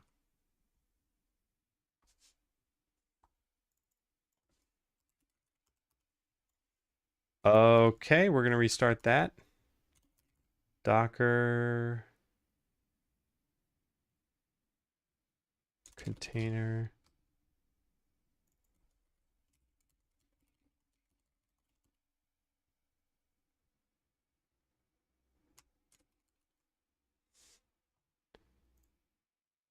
Is this even the command? Yeah, I think so. Okay, now what's this doing now? I want to hear the fan die down. Well, it's still noisy because of the temperature of the CPUs, but it should dissipate.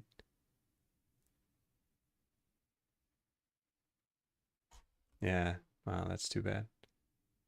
Yeah, I think it's stabilizing. Oh, I gotta look into that at some point. Figure out why Abbott, the bot side of things, causes a million errors like this. Yeah, everything's quieting down. Nice.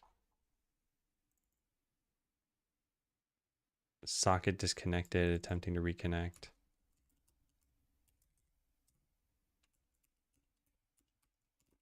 And it also said something about, where was that error? There was a red error in here somewhere. Would I even see? Oh, there it is. No, where'd it go? There. Got it.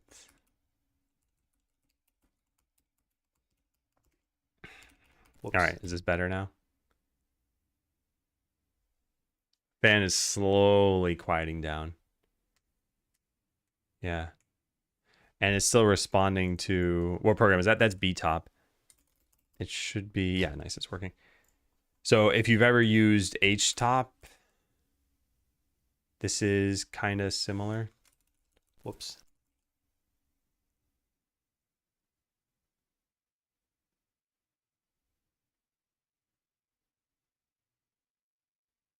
One sec.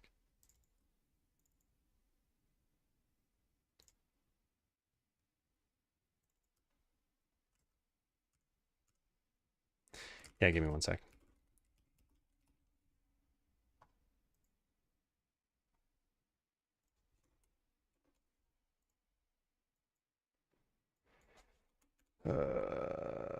Sorry.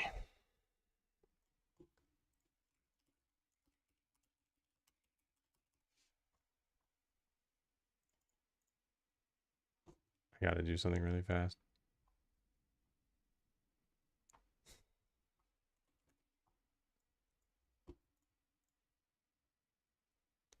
Yeah, BTOP is really good. I don't even know how I found out about it. I didn't even know about HTOP for a while.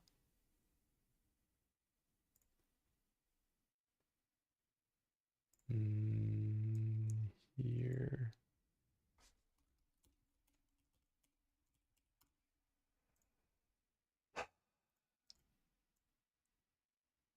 I'm sorry about this. I gotta do something off screen.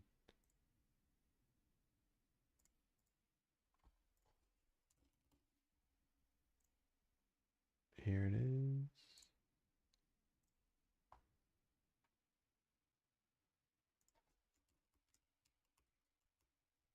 Okay. I just want to see. I showed something on screen I shouldn't have shown, but it doesn't matter. Yeah, I just want to make sure it was not a sufficient amount of things to cause a problem. And it isn't, but it could have been. And I'll just go reset this later. Let me write myself a note.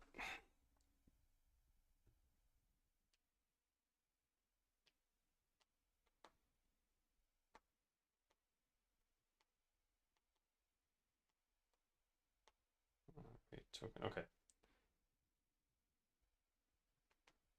Yeah, BTOP doesn't show anything, but HTOP shows the parameters you use to run commands.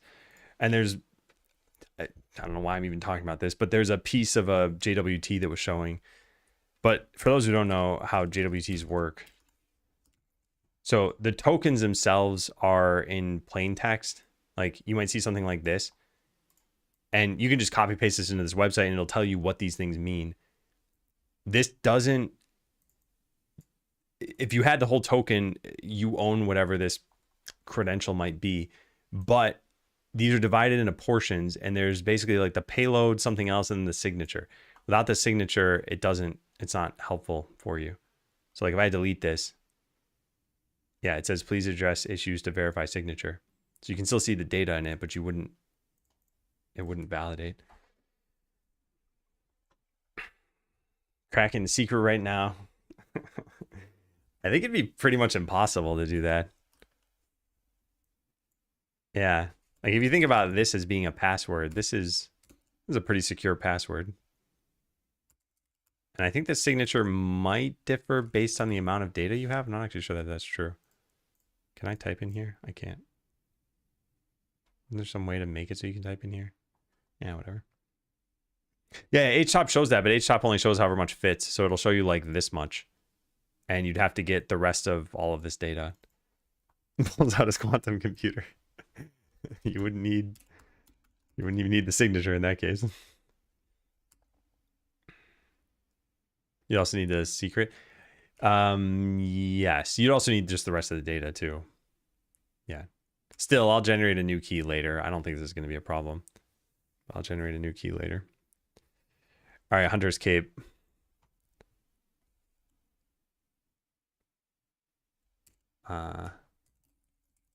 This is actually owned by someone named Hunter.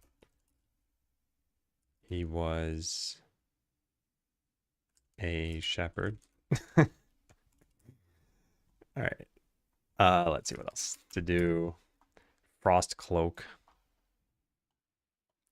think it's that one. I guess we already have this loaded in the game though, so I could just take a look. Yeah, blue and yellow. No, it's this one.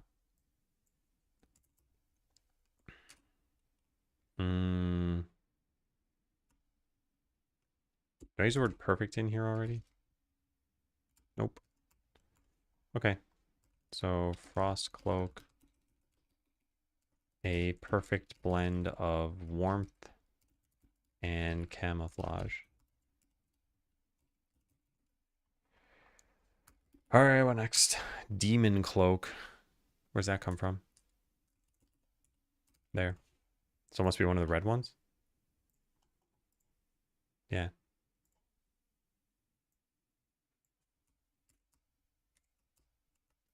A fearsome, powerful cloak that makes its wearer immune to fire.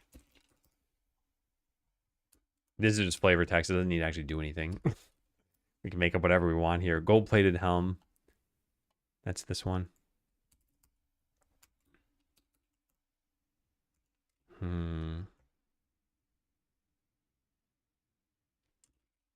There is a lion emblem on the visor.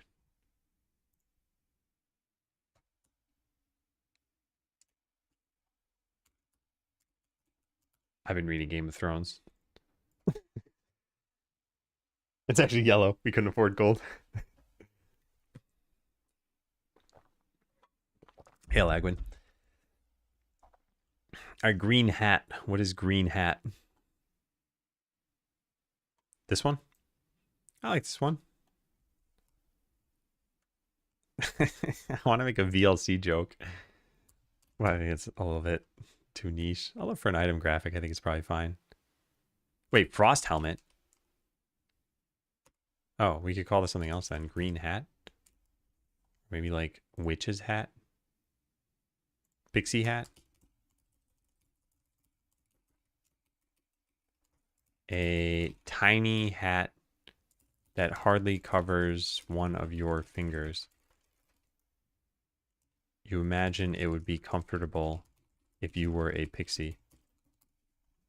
Okay. What else? Crimson boots. Where are those from? Where are those from? Crimson boots. Oh, there they are.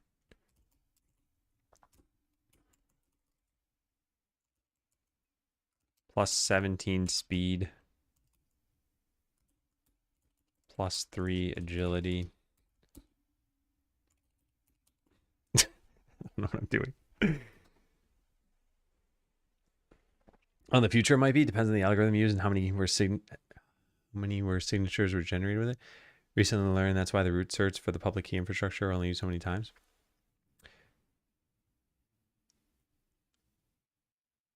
What's pretty sure? Sorry, I missed what we're talking about here. Because the more you generate, the more data crackers can use to reverse engineer a private key. At least that's what I'm told. So in this case, just to be clear, the way you sign a JWT is with a secret. And then I think that forms the signature.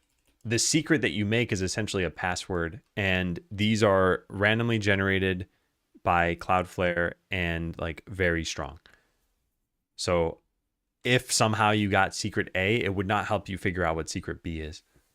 They're completely independent from one another. Unless there's some like, I don't know, Cloudflare is using a pseudo-random number generator or something, which I doubt they're doing. And even if, I don't think you'd have enough data points from just like one key leaking to know more about this. Lava lamps all the way down. Perfect cryptography. Hey, Captain Nosa. And hey, Mitch. Helped my son set up his PC this weekend and took every single ounce of self-restraint I have to not replace his default Windows Media Player with VLC and explained to him why it was better. But I knew he was already bored with setting it up. Yeah, there's a program called Ninite, which I don't know if you've used before. But oh, interesting. That's an ad for something different. So this thing just lets you check a whole bunch of boxes. Like I want VLC, I want Dropbox, I want Pigeon, whatever else. I don't think this is as useful anymore. But back in the day, I think this was pretty nice for setting up a new computer. Like, yeah, get my browser, get whatever else. And then it downloads one installer that then goes and silently installs all of these other things. There's quite a lot of trust involved in a program like this. But if you do trust it, pretty nice to use. Reverse engineering to find a private key? Yeah.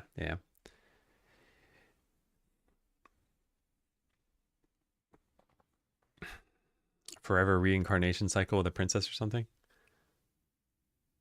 What is that a reference to? You have a wall of lava lamps for the RNG key generation. Yeah, I've heard of this. I've also heard of using like atmospheric data. Yeah. Also heard of using a guy named Crypto Caleb who just tells you whatever number's on his mind at the time. That would actually be really funny. All of our cryptography comes down to a man just sharing his thoughts in numbers.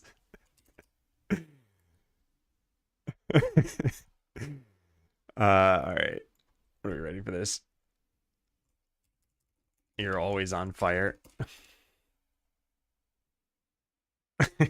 This is so stupid. I like descriptions like this. And that's it. Those are all the to-do list items that we had. All right. So if we go back and look at this, I'm not going to read any of these. I just want to see. Yeah, that's it. All right. So fill in item descriptions. I had a bunch of to-dos there prior to this.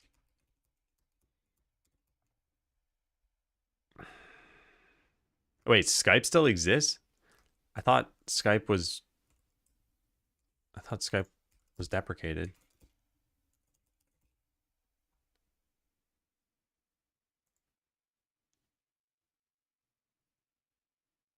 What? I thought I did a search on... Oh, Skype is retiring in May 2025. Yeah, okay. Log into your Teams. Yeah, yeah. It still exists, but it's end of life.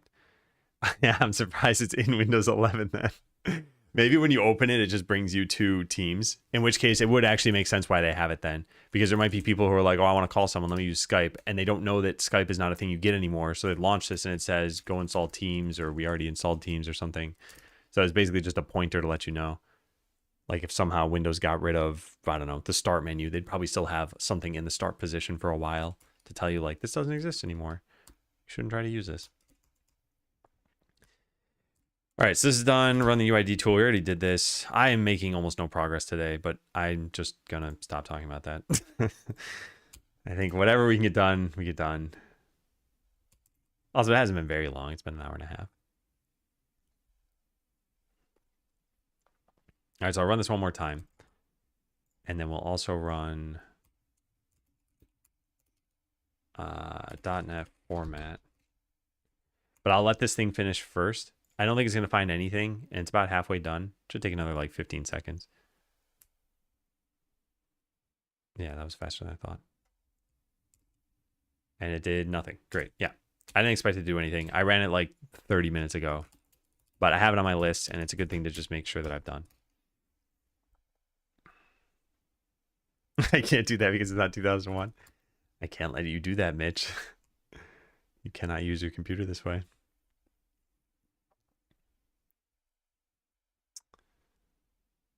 None of the Skype team got like transferred to Teams. Also, I didn't know Microsoft bought Nokia. Wow. Huh. What am I doing? I'm waiting for this to finish. Is it done? So it should have modified a bunch of files. It did. And then it also said change this to be read-only by removing what? The property setter? Run history save data? Do we never... We probably do set this somewhere.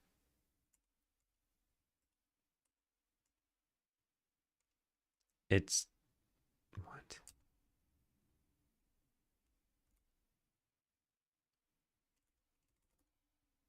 We never use this?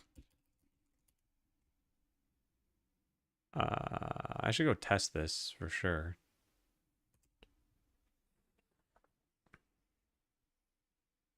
Nokia's still alive and well. I actually haven't heard of Nokia in current times. I wonder what they're doing. Like in my mind, yeah, I associate them with phones. In fact, I had a Windows phone at one point. I had a Lumia. Who made that? Was that Nokia? It was Nokia. Huh. Yeah, I thought that was a pretty good phone. I wonder what they're up to.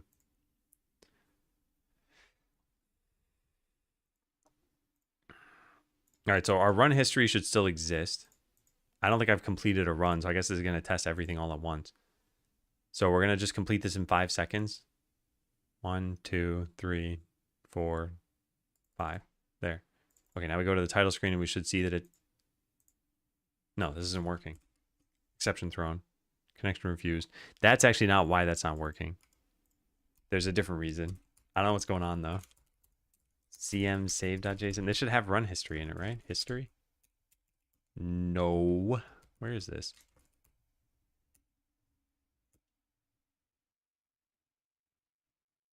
What? Run history. Is this in a separate file? I don't even remember where I put this.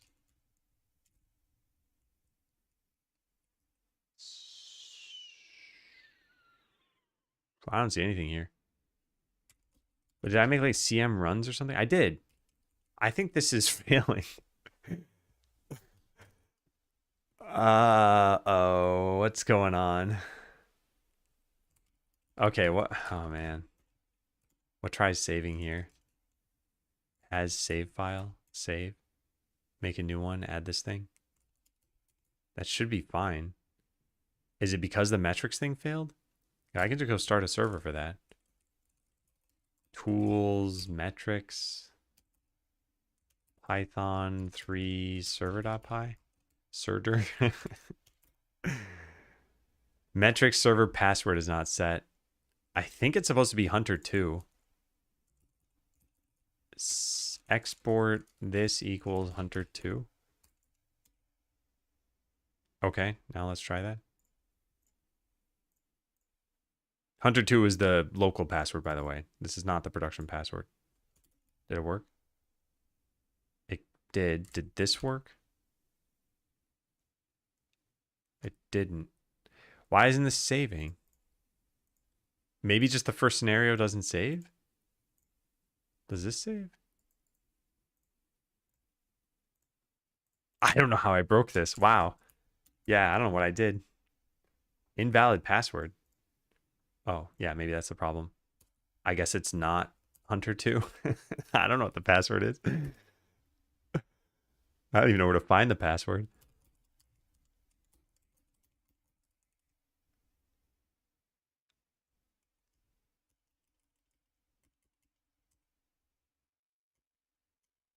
I'm looking this up. Hang on a second.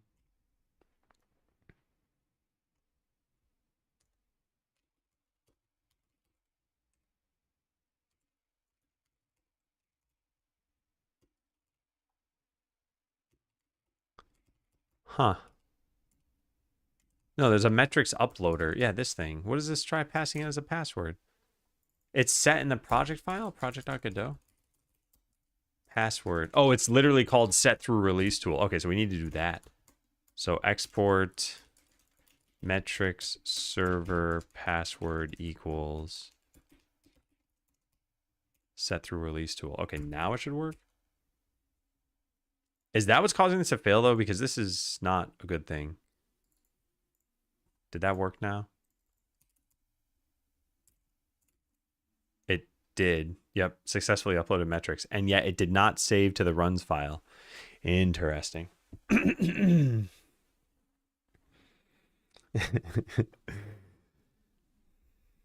Oh, what's bone mode? Sorry, I did not answer that. I think we have a command for that. Yeah, there we go.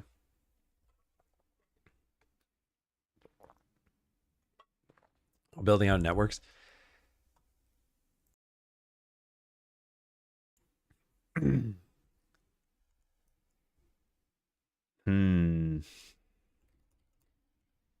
All right, so run history saver isn't working. Is it even trying to save it? Like, what's failing here? It's getting hit, and then what? File path. Save data, CM. Am I just not seeing it in this file? Oh my god, you could scroll up. Okay, my bad. I didn't see a scroll bar. I thought this was all the files in the folder, and I didn't realize they were like, there was no padding at the top. Oh man, okay. There's the file. Sorry. Yep, that was dumb. So this exists. I'm guessing it couldn't load the file for some reason. So now if I restart everything, it should be fine.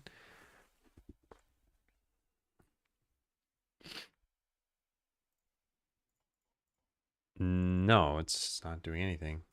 And what scenario is this for? 0? Oh, how have I messed this up? What have I done? And what time is that? 18:04. So that was probably only when the metrics thing worked, which means the metrics uploader is causing a problem. Failed to upload. No, this can't be causing a problem. We just catch it and do nothing.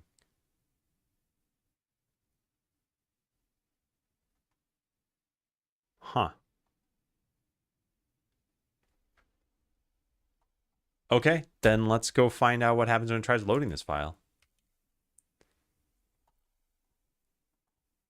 Yeah, where does that take place? Load. Here it is. All right, let's put a breakpoint there. And I think this only happens when you restart the game. I'm very intrigued by this. I wonder when this broke. So file should exist. It does. Then we read everything and we get a JSON string. Cool. Then we check to make sure that the save version's up to date. And then we load it or we throw an exception. And we got 0.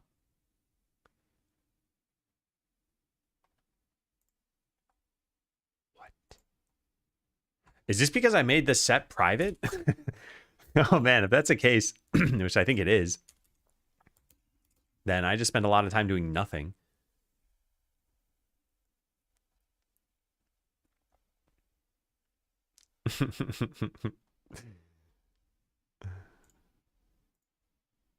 There's a clip for everything. Hey, nice, we fixed it. Okay, yeah, so then we gotta go, we gotta remind myself why this is a thing. Right here, change this to be read-only by removing the property setter. I'm just gonna suppress this. It's probably a better way to do this. Can I do this? Suppressed due to needing to load from a save file. Yeah, sure, whatever. Okay, so this is fix all the linting issues. And we got rid of some usings here. What did this do? It saved the file differently? It didn't actually get rid of a using here. It just formatted things stupidly. The rest of these are probably fine though, right? I wonder if every time we run the formatter, if that's going to happen. What file was that? Frozen debuff? Probably nothing we can really do about that anyway. That's fine. Okay, so run .NET format. So now .NET format shouldn't find anything, I hope. Cell phones are stupid expensive. Need to replace my personal phone. I actually don't think cell phones are that expensive if you don't go for anything in the latest generation.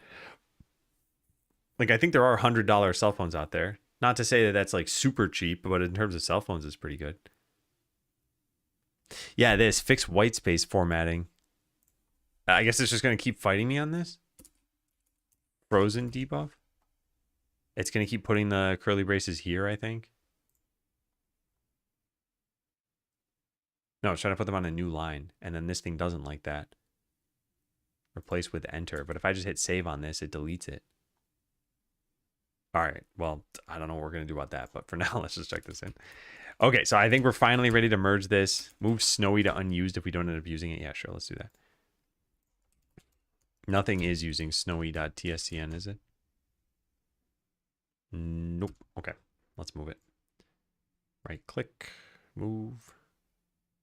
Assets. Actually, it's not even assets unused. It's like scenes unused. I guess we should make an unused folder over here. There's no new. Oh, it's up there. Unused. Move. Okay. That shouldn't break anything.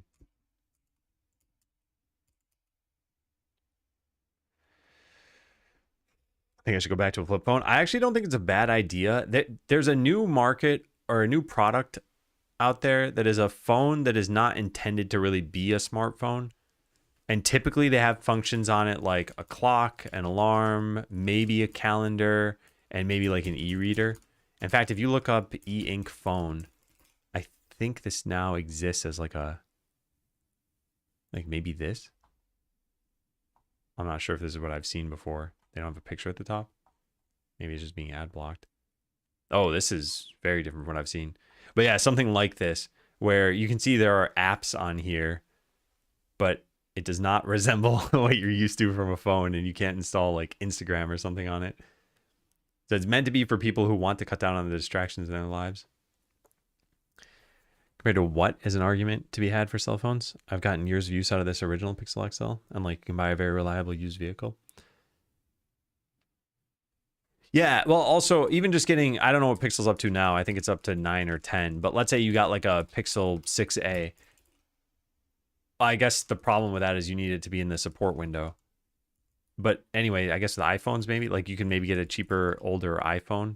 Again, I don't know what iPhone's up to either, but if you do take like the current generation -4, it's probably way cheaper. It's probably still supported by Apple for another few years. So that's always an option too. All depends on what you need, yeah.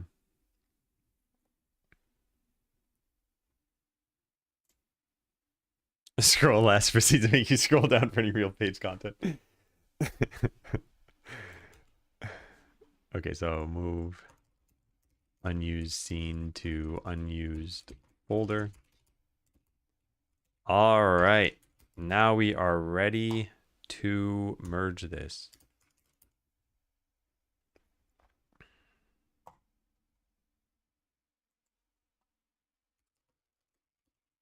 I guess it's just like fill out story mode.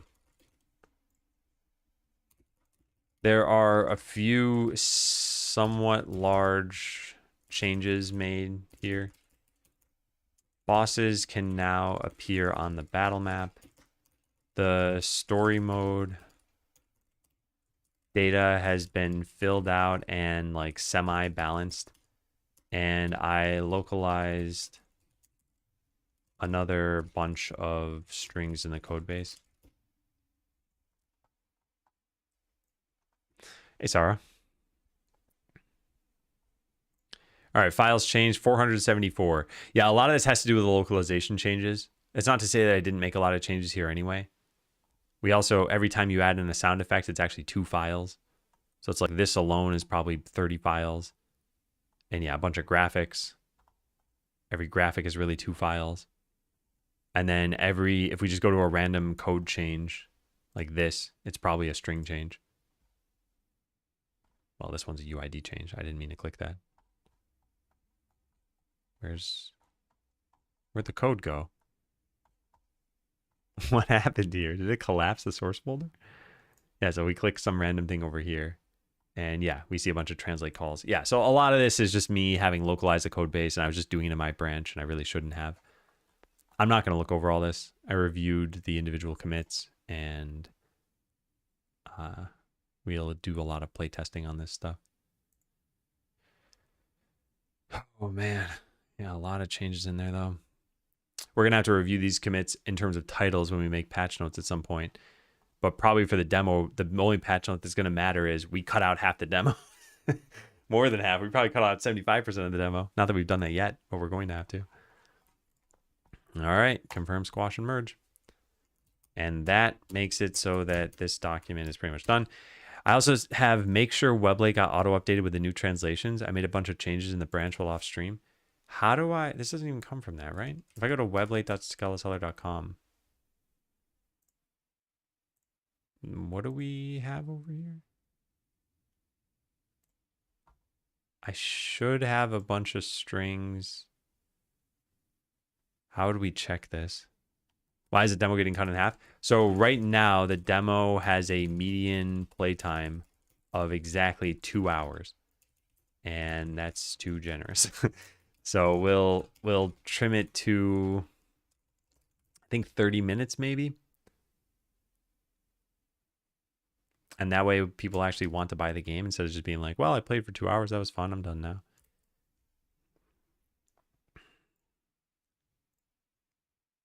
So how do we check this? I guess anywhere I wrote a translate in a new thing, which is probably not in here. No, it's not. Where did I put it? Spell data, maybe?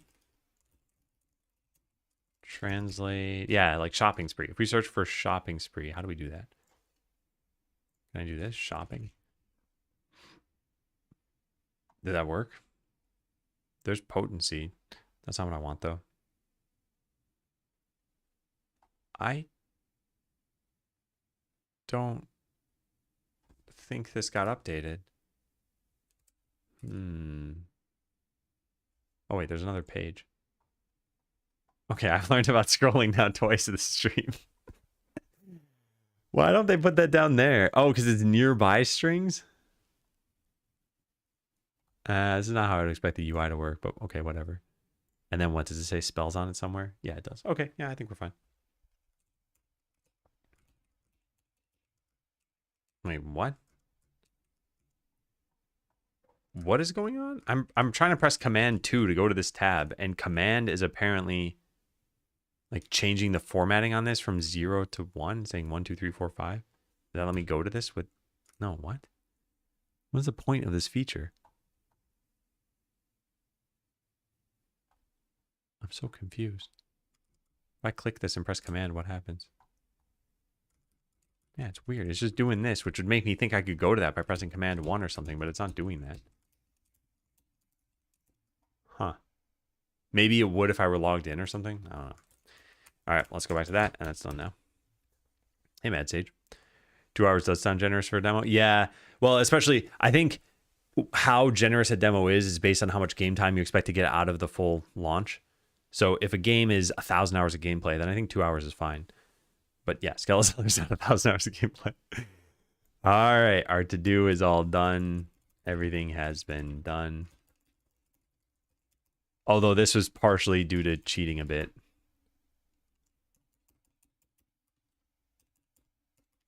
Yeah, we moved some of it over here, of which I think this is pretty important, and this is pretty important. Hopefully we can just move some things around, right? If I just look at the game, we hit continue over here. How many items are in places that don't really make sense? Like the canyon doesn't matter. This doesn't matter. This doesn't matter. That's fine. This is problematic, I think. But only because of the fire sword.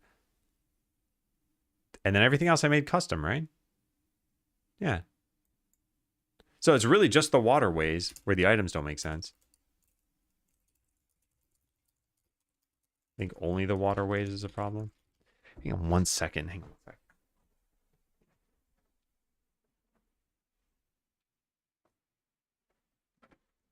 Okay, sorry about that. That art looks really nice. Yeah, thanks. I did not do any of it, but I agree that it looks nice. Too done, indeed. Whew, okay, so we're done with this. We should probably write this somewhere. I guess I could put the date here.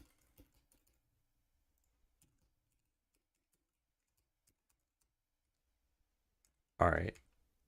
So now we got to be back on main.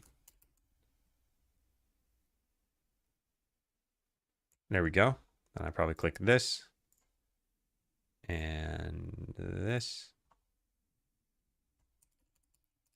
And it might update the CS proj files. Okay, so now we're on to a fun PR. I think this is the oldest PR. No, it's not the oldest. I think the oldest one is about changing the map a little bit. We should probably go through them in order.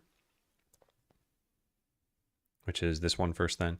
Fix town sprite artifacts. Closes 1172. Yeah, cool. Address is 1126. Still need to do something about the weapon grinder, so I think I'll just add a new path next to the weapon shop entrance. Oh, this is not going to be how this works now. I'm going to have to change that.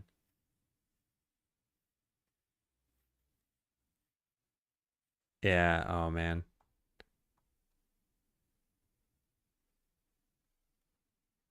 I think having the treasure room here is okay.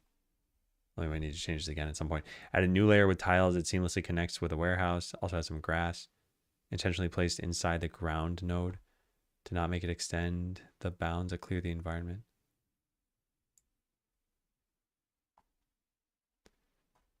Okay, let's go try this. This is 1173. 1173. Commit your changes. I mentioned that this would happen, but I thought it would have happened already. Anyway, there we go. Unable to rmdir skeleseller translations. Directory not empty. That's fine. This is before we had the submodule set up. So if I just go look at the map, town scene, we should see some changes here. But yeah, the key storage is over there. And why is that in the middle of this now? Oh no. Oh wait, oh that's probably there because we need to close the other tabs. Yeah, this is a Godot problem. Okay, so we're gonna need to move the key grinder. But if everything else looks good, then yeah, I'll just do that separately, I think.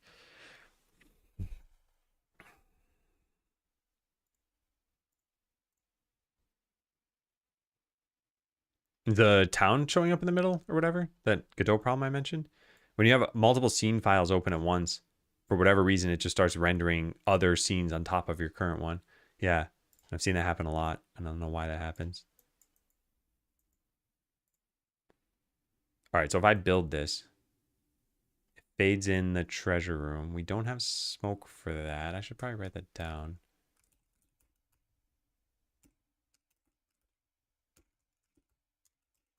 Need to move the key grinder, and we need smoke for the treasure room when you build it. I built through the key grinder, so maybe that's why there was no smoke. Huh, strange. I wonder if we're doing something weird. All right, so this is over here. There should be a lot of other little artifacts fixed here. Yeah, I guess let's look at the original issue. This was where the treasure room was. This was the enchanter.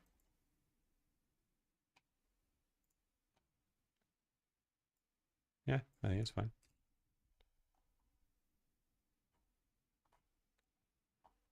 Anything else? I think that's about it. So we just need to move this. I should probably just merge in main to this though, right? GPOM.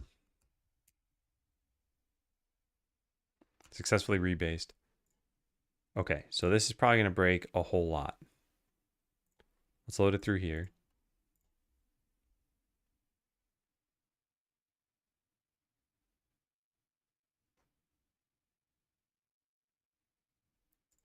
That's fine. I should save a new file though. Oh, it broke immediately. Okay, what happened? Huh, what did happen? Usually there's an error when it breaks.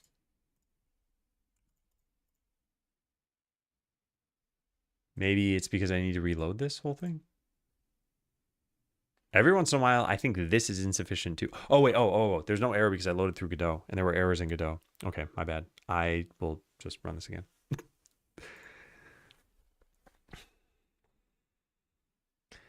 Yeah, it's almost break time.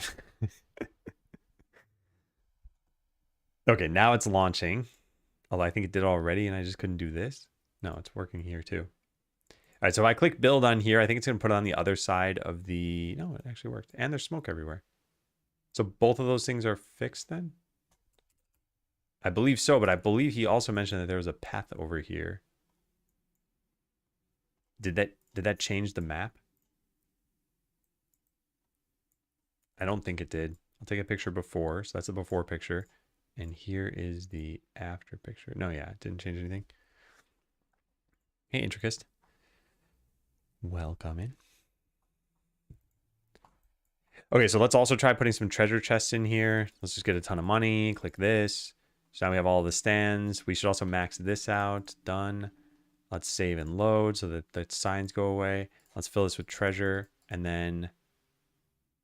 Wait, what am I doing? That was wrong. Okay, wait. I didn't mean to do that part. Let's open all these. But yeah, I don't care about that. I didn't actually want to do that. What I wanted to do... Let's let them get through all of those items. There we go. What I wanted to do is open, or at least create these, but then just give them keys to open them themselves. And they should be able to path to every single treasure chest that's there, and they should do so in like a normal way.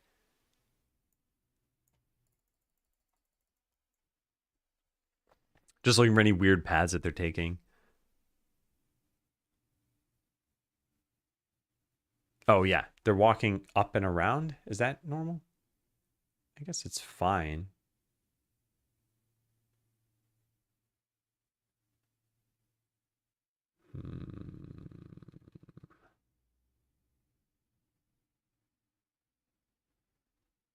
Maybe we move these a little to the left to make them not do that as much.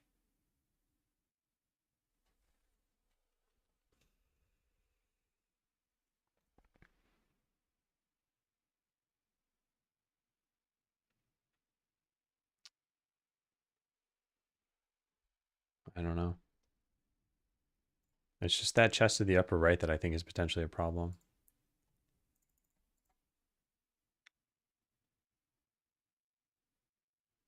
And they approach from the bottom. Why do they do that? Treasure chest. It's because the display is what has it. Here we go. Collision shape 2D2. This is to prevent workers from moving just north of the display to drop off a key into the chest. We stop it from being navigable, so they approach from below. It's just more convincing that way. Oh, interesting. I don't think it's a good idea. I wonder if we just turn this off, what would happen? But yeah, like I said, I should take a break. So I will leave you all with this game. Is it jump time? It's jump time.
Hello again. Close the game. I hope you all had fun.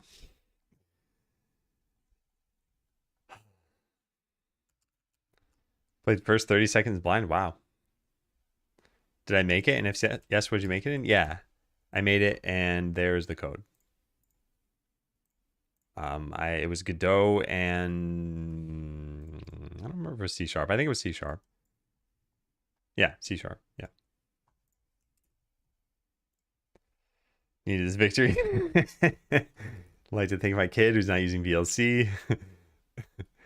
Okay, so if we were to turn this off, which maybe we should do, did this actually move? I don't remember what this used to look like.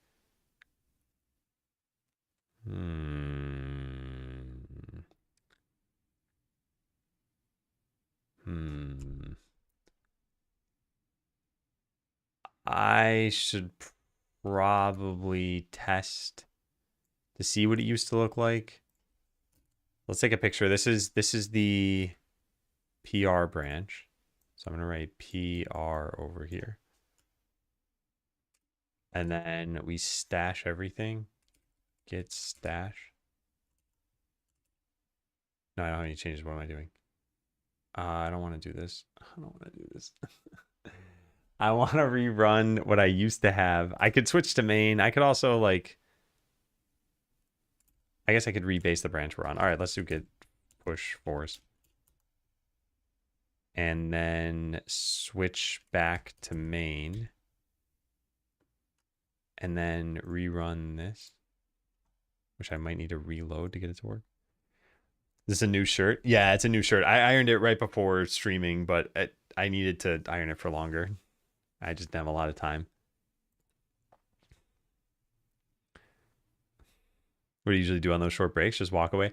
Yeah, I usually just use the restroom, go pet the cat. In this case, I was watching a YouTube video while just standing there. I mean, who else would see that? A surprising number of people comment on the ironing of my shirts, which is why I try to iron them all. But as mentioned, I didn't have a lot of time today. Then normally I do them in batches anyway. So like tonight, I'm probably gonna have to iron a bunch of them. Okay, so this is what things used to look like. I want to take a picture of that and put this in here.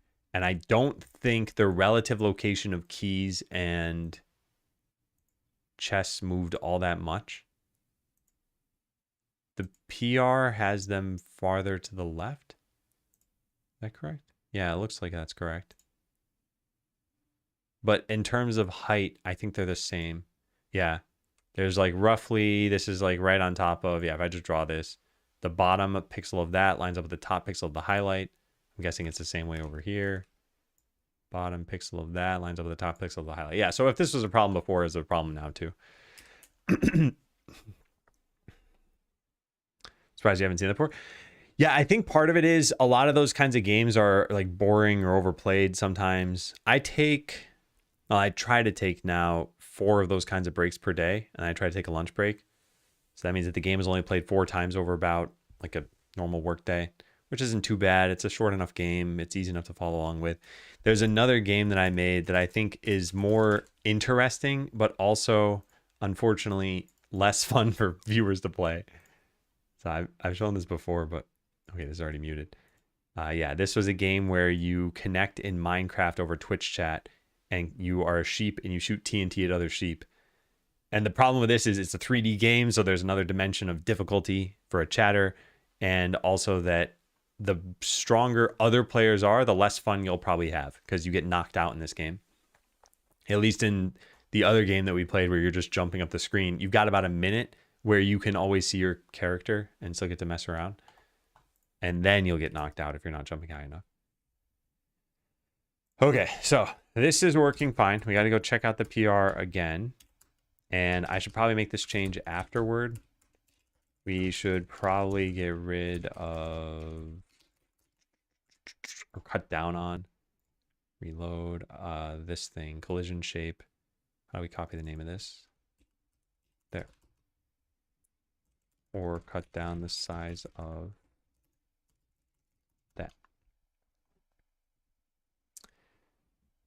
Yeah. Yeah, the controls have to be pretty simple. And that one in particular, we've made a bunch of like convenience changes. So it used to be, I think literally all you could do is just J and then a number from like -90 to 90. And then we added in the ability for you to type L or R. So now you could do something like L90 is the same as J -90. And then U for up, which is like J0. And then being able to type without spaces, being able to type like trash characters afterwards so that you can repeat a command if you want to. And then we added ways for you to customize your character, which I don't really see people doing, but that's fine. All right, so I think we checked this in. There's one thing I have not noticed in the PR, though, which is that Dark mentioned a path somewhere.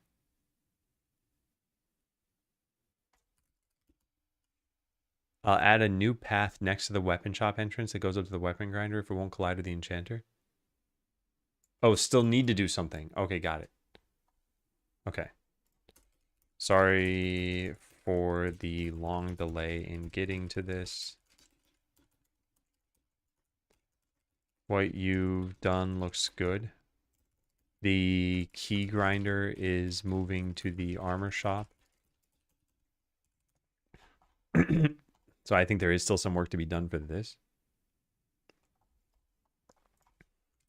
And it currently overlaps with the drop zone of the shop itself, making it almost impossible to use without the quick move menu. There's still some work to be done there, not that that's on you.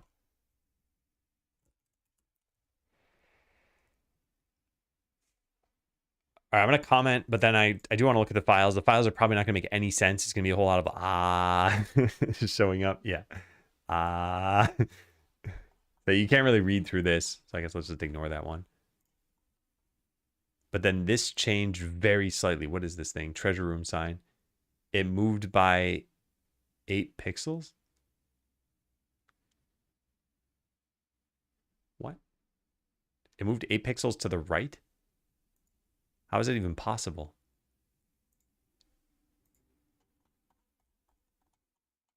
Oh, it's a treasure room, not the treasure, not the, okay, never mind. This makes total sense. I thought this was the key grinder. Yeah, everything's fine then. And then this has a Y sword origin of -5,000. How did that happen? I guess this one had a Y sword origin of -5,000. We probably had some reason for doing that. I don't know what it is. Oh well. Are those friends that make PRs, or can someone sign up for this? They're the people in the credits. Hang on one second. Excuse me. So the only people making PRs are Kevin, Darkstorm, and Quickie Joe. And Quickie Joe's almost entirely done art stuff. And I think we're going to do one from Kevin today on controller remapping. And then Kevin did this environment thing that we have to change for. So those are the PRs we're going to look through today. In general, there aren't a lot of PRs being submitted. Everyone has their own kind of other things going on. So that's why you don't see me reviewing these too often. But yeah, I definitely could not have made this entire game on my own. And if I were to do all of the coding on my own, that would have taken me longer. I could have done that, but I don't think I ever could have gotten the artwork. So like, I appreciate all the contributions, but Quickie Joe's are ones that I could not have done. And they all look great. And like, we added all the bosses. I don't think I still have these open. Yeah, I don't. But all of the bosses are custom artwork. Assets, monsters. Yeah, so if I just look at this folder and we just zoom in here, like, I think every single thing you're going to see in this folder was made custom for Skeleseller. And like, the bosses are larger graphics. And they all look great. I am quite a fan of them. And I think they really help bring the game to life. The reason I mentioned custom artwork is because the backgrounds, so like these trees, the grass, the flowers and mushrooms and everything, those were from an asset pack. But I don't think you'd look at any piece of art in this game and say that looks out of place. I think they all look like they now fit. And I think it's really important. This stuff is broken. We're going to need to fix that. But the graphics themselves fit. Okay, so I'm pretty happy with this. I think this looks good. Yeah. Let's go merge this. And then let's move on to the next PR. The next PR is this. I think I'm going to close these at some point. In fact, let me write this down. Close out of date PRs with comments. And before I forget, save jump royale, save data. Okay, so that's done. That's done. That is something we should probably look at later. For the treasure room, we should probably get rid of or cut down on that. That way it doesn't look weird when a worker brings a key to the upper rightmost chest. And we should probably take a picture, which we already have, which is this. So if I just delete the PR part of this, this is the picture I want. Oh, you know what? Let's just take another picture of it. Probably easier. And then I will highlight it like so. Because they go like this down to here.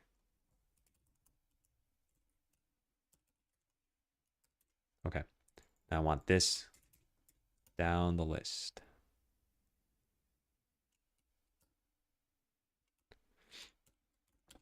Okay, next up. Replace the icons.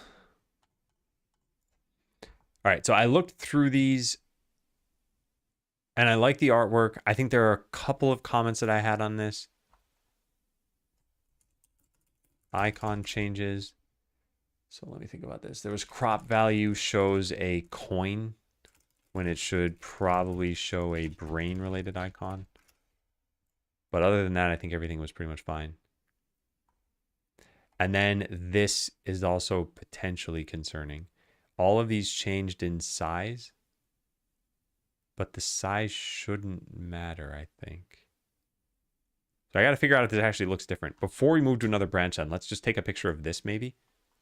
So this is all of the rogues stuff. Yeah, I'll get a picture of this. So this is before. We got to remember that. So I will just draw this in, I guess. Before. Before PR. Okay. And then we're going to take a look at how this is afterward. I think he re-exported all of these, but my understanding of how this whole process works, and I think this is correct, is that an SVG, it doesn't matter what size it gets exported at, because it literally stands for scalable vector graphics. And then Godot will rasterize at the size that is at import time. So I don't know if there's going to be a visible difference here for any of these files. The other thing I kind of wonder about is, did the size change? Like, it says width 196 by 196, and now they're 150 by 150. What does that mean? Can I look at the diff of the file itself? Isn't there some way of doing this? View file? Code, there it is. Yeah, but I want to see the diff of the code. How do I do that? I don't know how to do that. Ah, there it is. Found you. Okay. So oh, I see. Oh, the view box is different. So this actually did change the data inside. All right, I kind of wonder about this. Why is the smaller one bigger in the current view?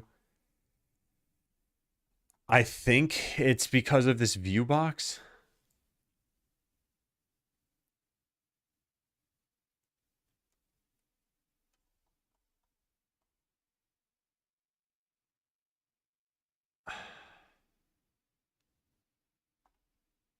Yeah. How do I... Let me think about this. I want to go get Apple Core and reveal this in Finder and get the exact size of this. So our existing one is 6073.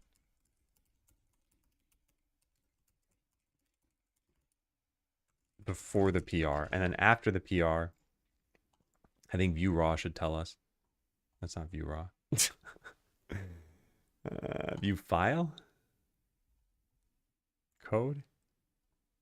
Yes. So I just copy this and then we save this as temp/testeroni.svg. And then we reveal where this is. And we look at the size of that. And this is 6983.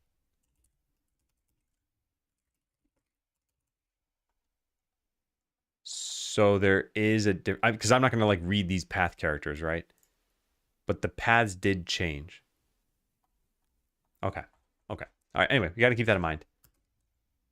So I wonder how many.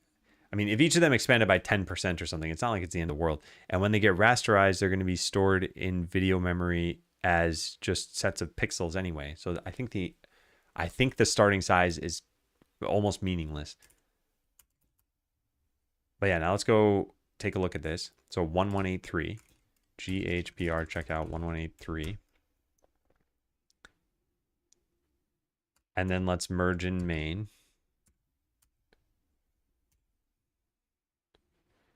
And then let's reload the project and take a look.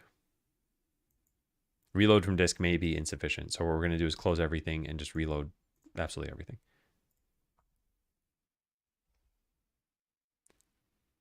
And then I want to take a look at the rogue icons that we took a picture of before and see, did they change in any meaningful way? So here are the old ones. And the new one should load up soon. Yep, there we go. It's probably going to say I can't continue the file because of the save version. No, because I merged in main, so it won't say that. So now we just take a picture of this and then try to see if we can spot any differences. I don't think we'll be able to.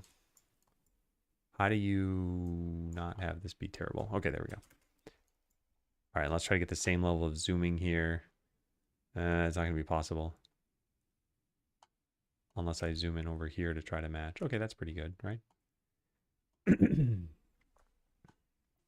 All right, so unfortunately, I do see differences, but they're bad differences. This is pixelated now. And it wasn't before.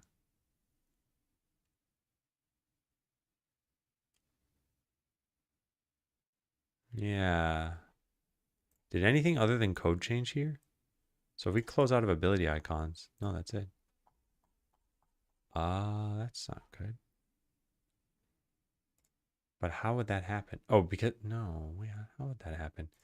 Because the height's not being set in the width. Okay, yeah, I know what's going on. Okay, so this is, this is very tricky. These are getting rasterized as some default value, and I wrote a whole bunch of notes on this so we can find this out very quickly, and we can fix this quickly, I think. But how do we check this? We need to find any SVG in here. Maybe this, for example. If I just double click this, it should show up. It says 256 by 256, though.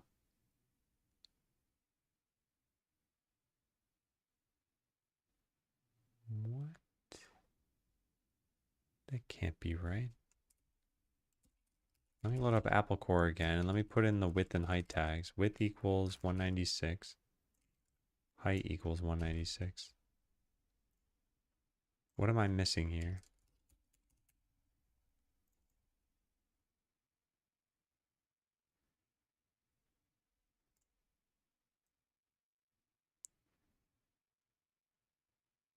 I don't think I would have changed the scale. The only thing I can think about is there's something to do with multiples going on here and something's wrong, or that the texture filter is incorrect. How do we see the Apple Core graphic in the game? I guess the garbage slime perks. Yeah, I want to get to the bottom of this. Hello, I don't know how to say your name on YouTube. What is this? Key? Should I call you Key? This is what Google Translate says.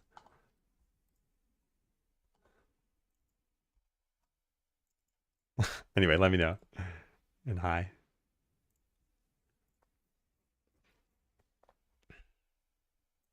All right, so show signs. Click this, click this. So here the Apple Core looks fine. Oh, wait. Oh, my God. I'm, again, just being silly here. I zoomed in on this graphic. So it's going to look pixelated because eventually we're going to just see pixels. Oh, man. I'm glad we're doing the kind of work we're doing today because clearly my brain is not with it. All right, Key, gotcha. I'll write this down. Name pronunciations.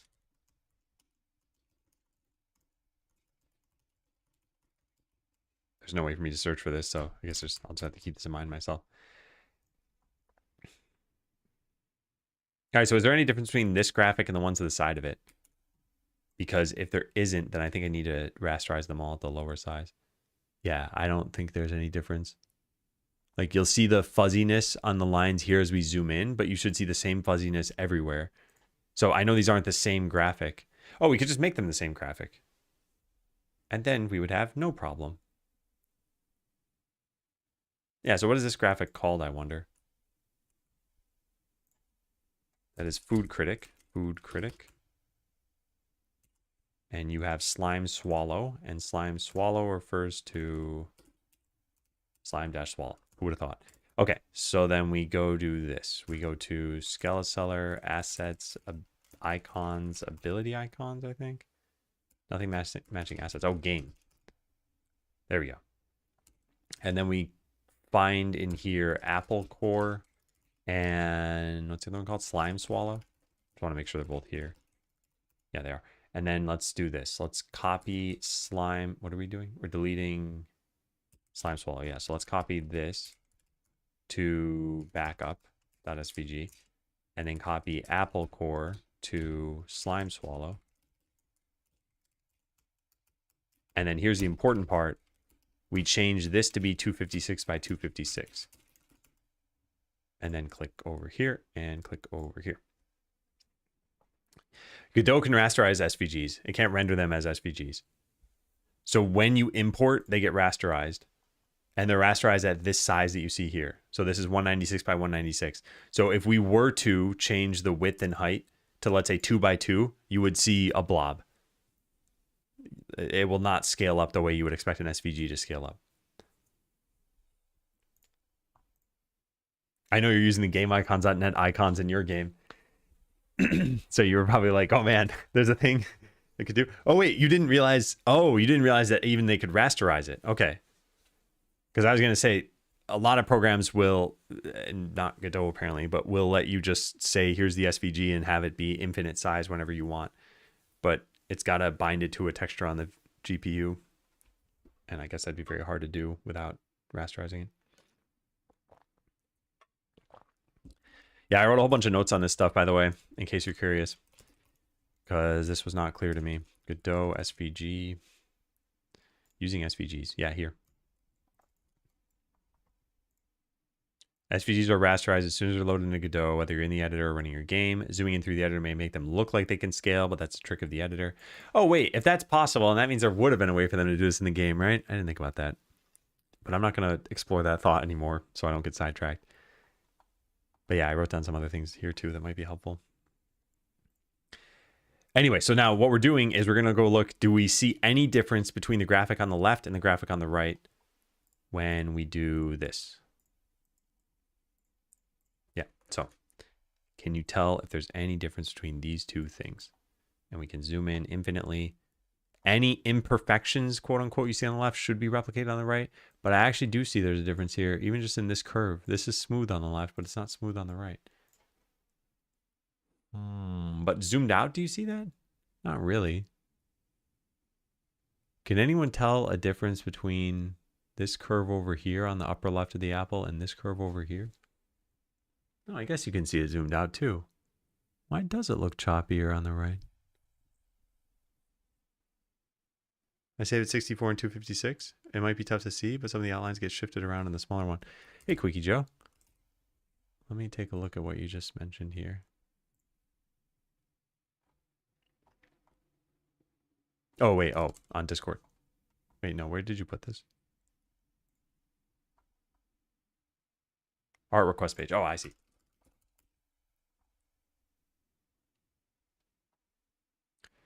at 64, at 256.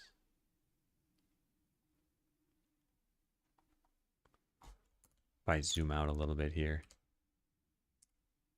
Oh, wait. No, that didn't work. Oh, God. I don't know what I had the zoom level at to begin with. I think it was like this. I don't see a difference. Also, it's a negative color. Let me turn that off.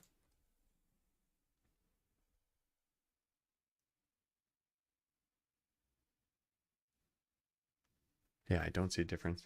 Look at the tail.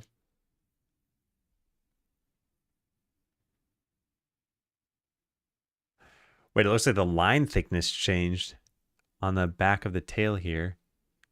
I don't know if that's an illusion or not. But yeah, maybe that is. It shifted around. Interesting.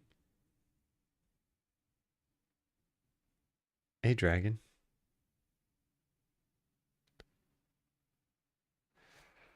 Okay, wait. So, I gotta figure out why. Like, if the one on the left looks better, why does it look better? Is it because of the size we're showing this at? Because 64. Wait, what's the number this used to be? 192? No, 196. What? I don't understand anything. Apple Core SVG. What do we have right now on main? I said this is 192 or 196? 196. First of all, why did I pick that number? Because this isn't divisible by 64. It would have had to be 192 for that.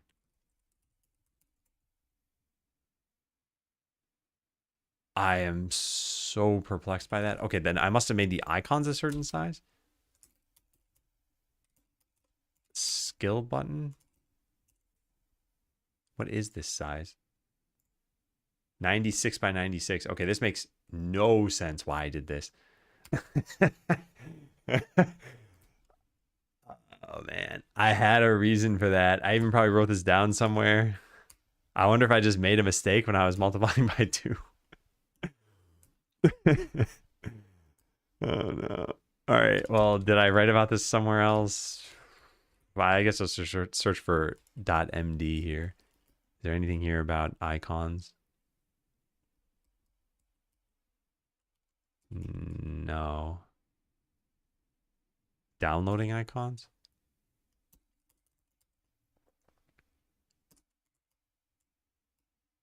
I don't see anything here. Yeah, I don't see anything here. Did I write it in this?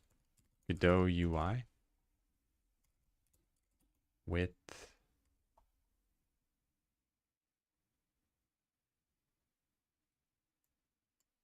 $96.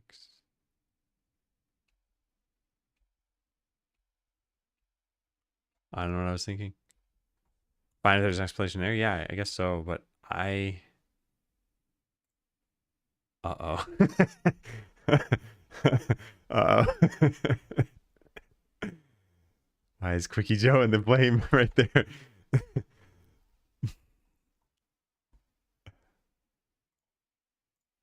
How can I view this? Hello? There it is. Oh, something weird is happening. Okay, and I wanted to view it from a code perspective. This one?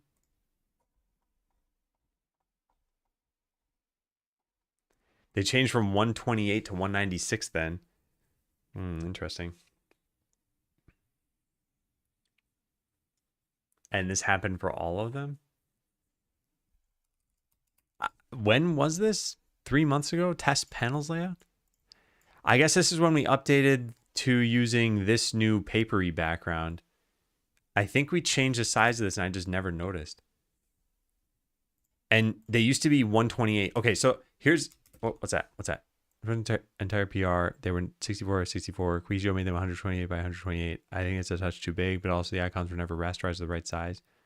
So I updated that too. What? All right, let me just stop and think. These are 96 by 96. If they render at that size in the game, so that means that I'm rendering it at a 2x scale, so this should actually be larger than that. Oh, they pretty much show a 96 by 96. Okay, so they're rendering at that size, and I think every single icon in the game is that size. Yeah, it doesn't look like these are bigger or smaller at any point. So that means that at a 2x scale, we need them to be 96 times 2, which is 192. And that if you went up to a 3x scale, they would look bad, but that no one seems to ever be doing this. And they're not like that bad. But now they'd look a little bit choppy. And yeah, if you look closely, you might see some pixelation here, although that's possibly also due to... wait, no, there's some other problem too, right? With game scale or something. God, I don't remember. Take care, Mad Sage. Thanks for dropping by. Thanks for trying Jump Rail. All right, so if we wanted to change this, I would go into Apple Core and we set this to 64 times 3. So yeah, 192. What am I talking about? Wait, then this would have already been big enough, right? As long as it's not in a viewport is going to cause a problem for this. I don't think it is in a viewport, though.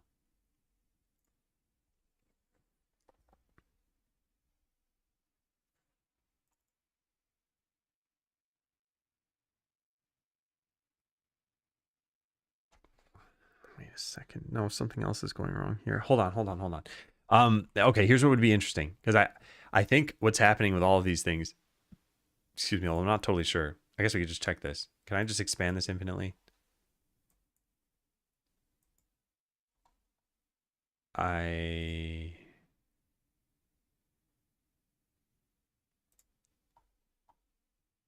don't. I can't tell. Wait, if I do.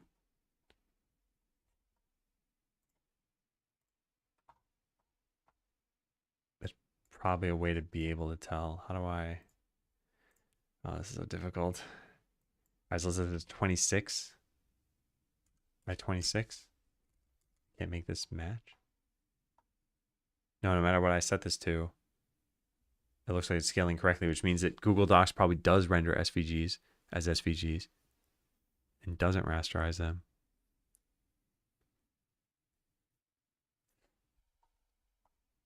We could check that,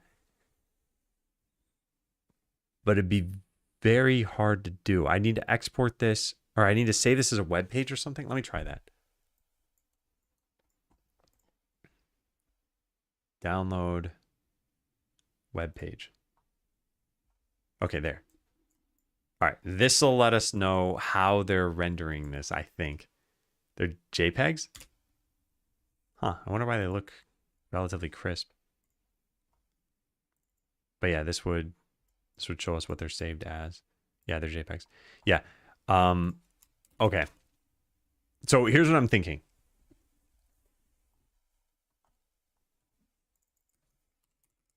I think that regardless of what size you export them at, the paths should be the same. Could you upload the like 64.svg and 256.svg to Discord? And I could just take a look at them? Because I'm pretty sure that's how this should work. And if that is how this works, then I think I understand everything that's going on here. But if Illustrator is doing something, I don't know what it could be doing though. It has to export the path. They're just SVGs. So the only thing that should change should be the top bit up here where it gives you a different view box. That's my thinking at least. All right, well, anyway, if we continue the game now, we should not see any lack of clarity on the Apple Core icon, but we will on the other ones. Upload it? Okay, thank you. I will take a look in just a sec.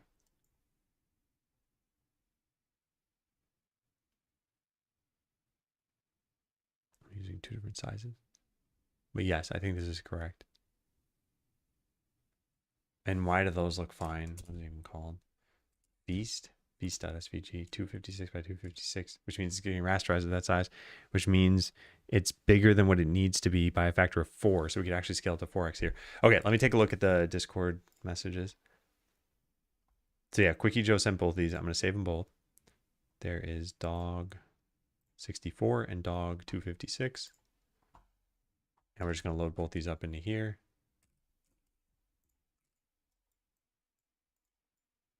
That didn't work. Let's just do that. Hello, what's going on?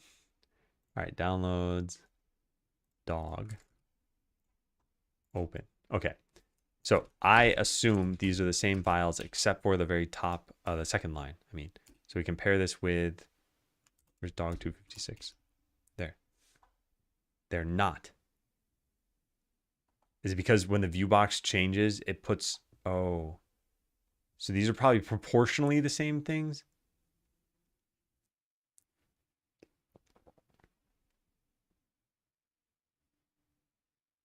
Interesting.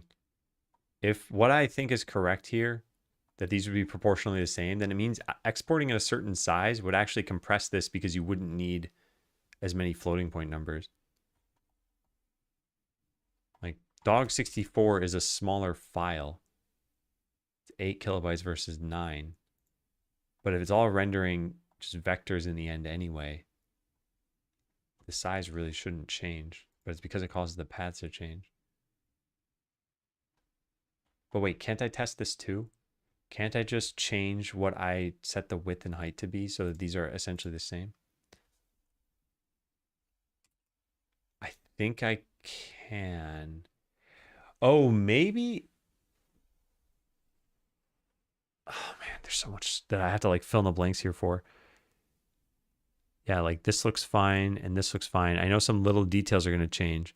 Players wouldn't see those little details. But I bet if we put these side by side in the game, that I think they would end up looking fine. So yeah, let's try that. So let's copy this. So copy this onto applecore.svg. So dog64, and then copy dog256 onto slime swallow. Okay, so now we have 2 dog graphics in the game instead of, oh, nice. Yeah, and you can immediately see an issue here because this is rasterized at 64 by 64. So this is super blurry compared to this one. But what I think is going to happen is if I change this to be width equals 192, height equals 192, then I think they'll both look pretty crisp. Yeah. So is one of these better than the other one? It does look like the one on the right is a little bit clearer. Well, why would that be the case? What if I set this to 256 as well?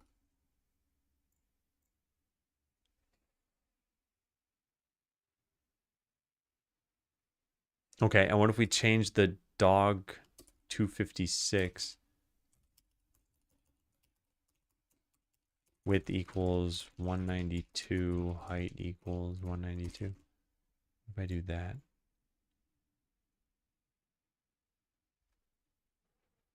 Interesting. Okay, coding graph.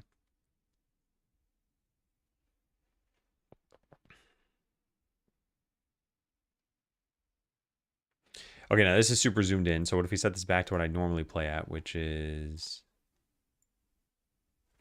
I should just type in 2 here. There we go.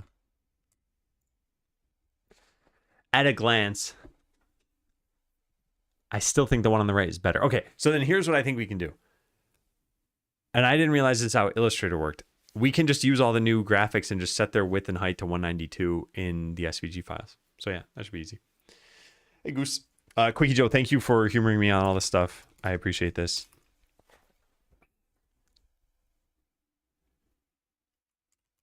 So I should probably write this in here somewhere. I'd like to know a tiny bit more about Illustrator and why it changes the paths. I wonder how we'd even find this. I'm going to delete these graphics from... Oh my God, what am I doing? I want this to render at 100%. This to be deleted. This to be deleted. Yeah. And then we set this back to here. Okay, so Illustrator, SVG, viewbox, changing paths in exported file. This is the thing people talk about. Exporting to SVG makes all paths move. Try and input a higher number into decimals. Interesting.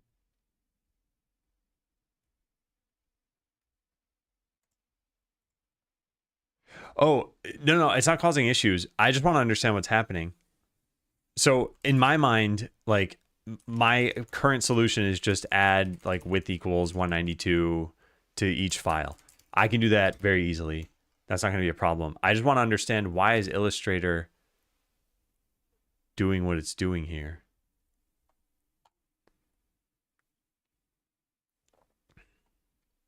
And I don't understand. View box, export. Change view box, export to SVG. Sets document size, exporting SVG. You have one decimal point, but more decimal points mean bigger file size. But the view box is causing that? I get the decimals idea from what other people were saying about the pads looking blurry and just needing more granularity. And I guess that when you change the view box size, that Illustrator assumes you're going to be rendering this at a higher, yeah, that must be what's going on. Yeah. Okay, so there are other complexities that come from scaling up the vectors within an SVG. They are really just a bunch of math formulas. So the number of significant figures matters. And in something like Adobe Illustrator, you can customize this granularity. Does anyone have Illustrator open? Is there some, like, someone said online there's the decimals property. Is that truly what it's called? Because I don't have Illustrator, so I can't check this. But SVG decimals, maybe I can see this on... Oh, here it is. Yeah, Illustrator's precision for saving on SVG files. This can cause severe path distortion and rounding errors if the resulting file in the file if you simply save it. Okay, this is fine. Yeah, never mind. People don't need to look this up.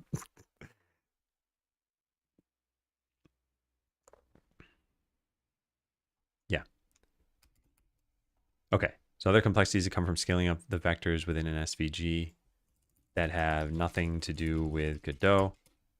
SVGs are really just a bunch of math formulas, so the number of significant figures matters. And in something like Adobe Illustrator, you can customize this granularity when you export by changing the precision. E.g. see this. Oh, that's got a whole bunch of copied stuff at the end, doesn't it? Yeah, I don't want that. That link should still work. Yeah. It's funny because it cut this off at every launch, not launch.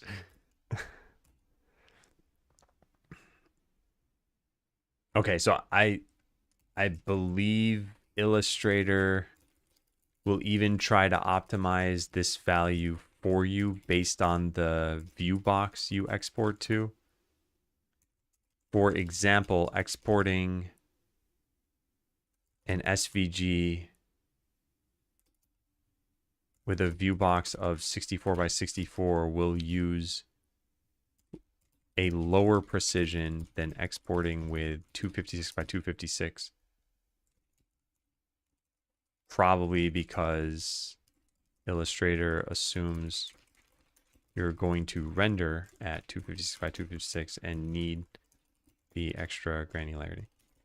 So if I'm not mistaken, if you exported to, let's say, like 2048 by 2048, we'd have even more granularity here. So you'd see more decimal points and it would expand the file size.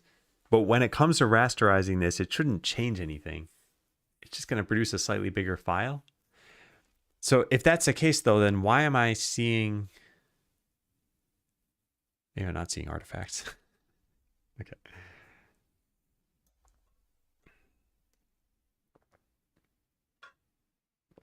When you have a bigger view box, 0.1 is more precise than 0.1 with smaller view box.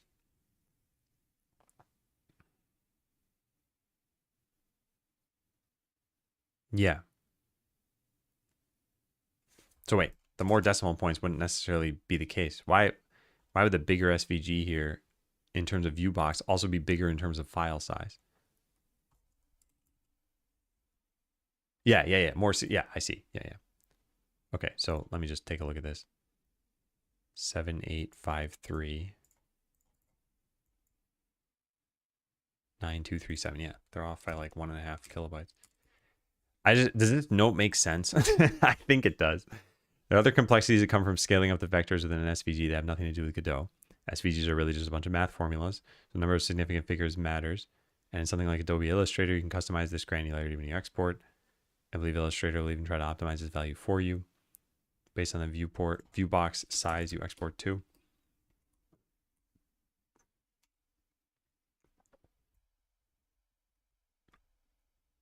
No, they have bigger numbers. I see. Yeah, that's true.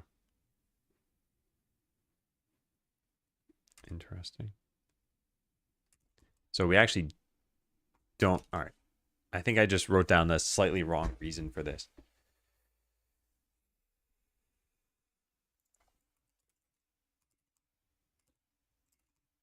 Yeah, so I should delete this line, I think. But before we do that, let me write out the correct line. Bigger, you customize granularity. So also, even without a greater precision, the view box size may result in slightly different paths at rasterization time. Am I using Obsidian for note taking? Yeah, this is Obsidian right now. For example, a view box of 256 by 256 means that a path... Oh, God. How do paths work exactly? I guess they're all in coordinates. They're not percentages, but then when you rasterize to a different size, you figure out what that percentage would be. Yeah, probably.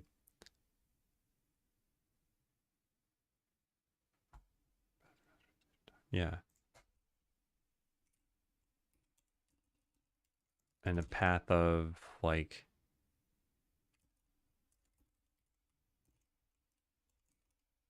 10, 10 to 50, 50. I'm gonna write this really stupidly. Yeah, I'll explain this better.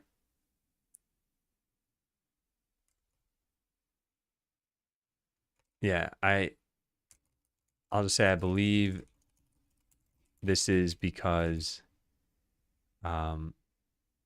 changing, rasterizing at different sizes means scaling. Well, no, it definitely means scaling up or down. I don't need to say I believe this. Scaling up or down based on the path in the file. So a larger view box size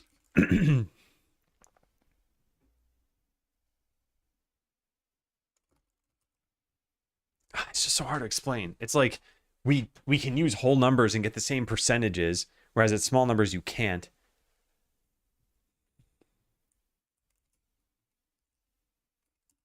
Yeah, I guess for example, if your view box size is very small and your precision is only set to use whole numbers, then practically every path will look bad when scaled up, since each path will only use 0, 1, or 2 as the numbers. All right, I'm going to just leave it at this and whatever. I'm going to say if this is fuzzy, just like think about it. I'm not actually going to say that. Okay, so what my conclusion from all of this is, we should have the view box be at least as large as what we're rendering to. Yeah. I think the view box that you export to should be at least as large as what you use in Godot.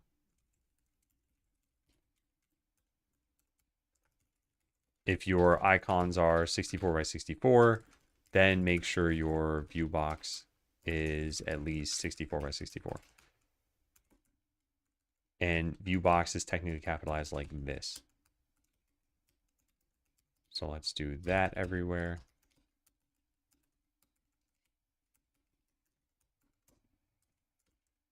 Oh my goodness.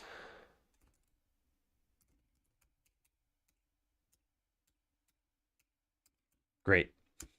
We got the notes. So now, now we revert all of these things. And then we go change every file that we have, every SVG. So if we just search for viewbox equals whatever, we should find what? As many files as were modified, 155, which should be the same number as in the PR. 155, sounds good. So we would go into every single one of these. Yep, looks good. We go into every single one of those and we replace it with, whoopsie. Replace it with width equals 192, height equals 192. Click the button and we're done. And now when we click this, we should see a loading bar and then the game should look good.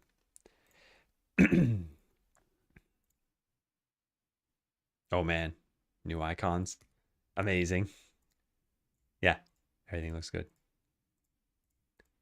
And this will technically be fine up to a scale of 3x, I believe. And then things will start to look bad. But we don't have a scale higher than 3x, so that's okay.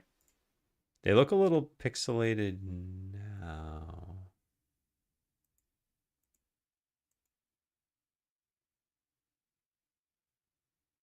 Why? Wait, do they?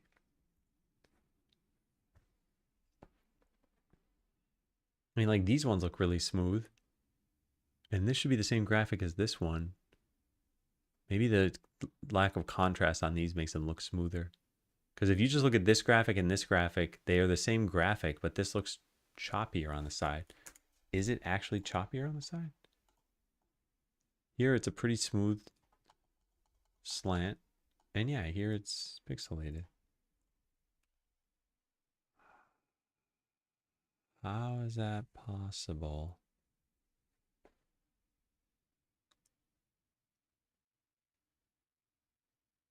Like they're using the same icon, right? Rapid shot and wild shot. Rapid shot is supersonic arrow and wild shot is Tron arrow. What? They're not two different graphics though. Did it, what? All icon data, Tron arrow is Tron arrow and supersonic arrow super. Are these the same graphic? What's going on right now? Icons, ability icons, Tron arrow.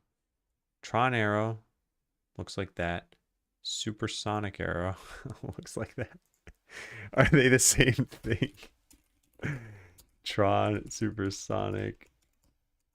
Compare. They're not the same. They're very slightly different. Huh. I wonder, okay, I don't know what led to this, but I think they should just be the same graphic. And I happen to look at the one case where they're not, maybe. Can we see any pixelation on anything else? Yeah, like maybe these two, Quick Strike and Quicker Strike, are those somehow in the same case? Quick Strike uses Diving Dagger. Quicker Strike uses Diving Dagger. Okay, no, they're literally exactly the same. So then these can't look any different from an icon perspective.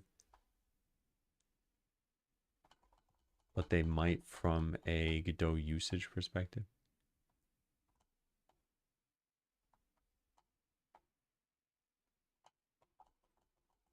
The wildest find of the day.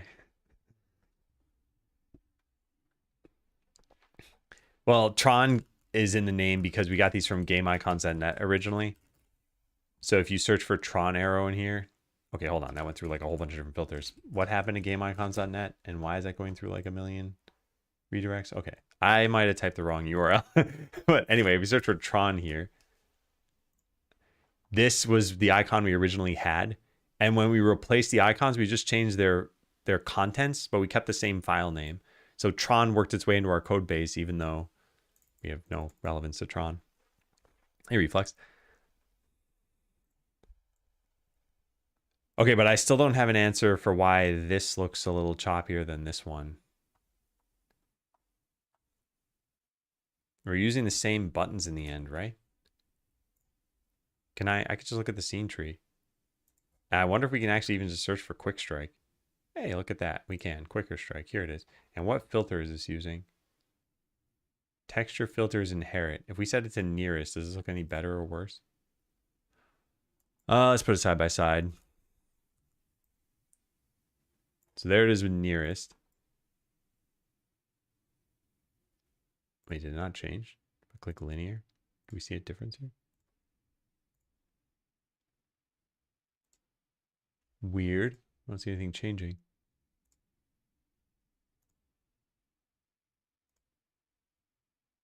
That's strange. Oh, maybe because copy node path. Can I expand this? I guess it doesn't matter if I expand it because it's not going to be located at this thing. Oh God, I got to go all the way to here. Okay, so scene root, town scene, UI, overlay visibility controller,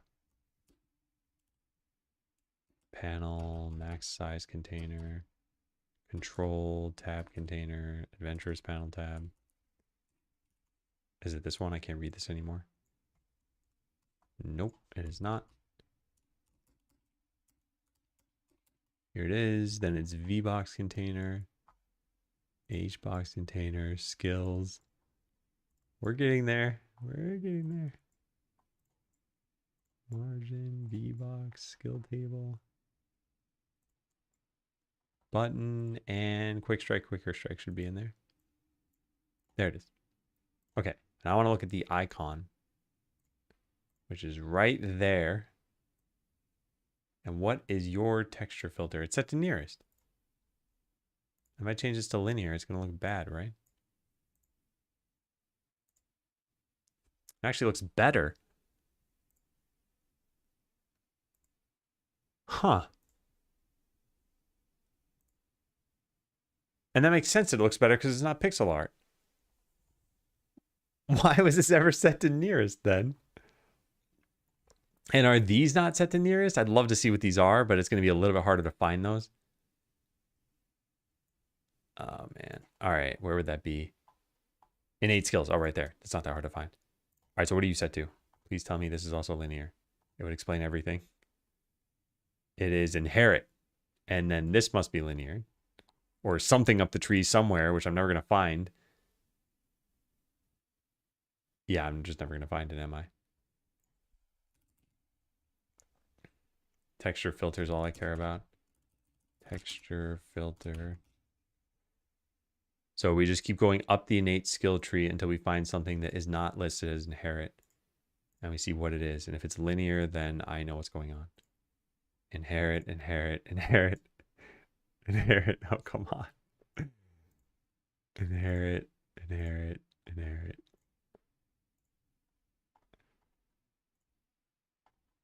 And then there's nothing. Yeah. And what's weird is I think in this case, what's going to happen is it will pull it from the, yeah, it'll pull it from the window, which is set to nearest. So this isn't even using linear. I guess we could just try changing it and see what happens. Yeah. This is so unwieldy because Godot needs to be big enough for you to even expand this thing. Oh, I guess it doesn't technically have to be. I could just scroll. It's the third time today we've learned about that.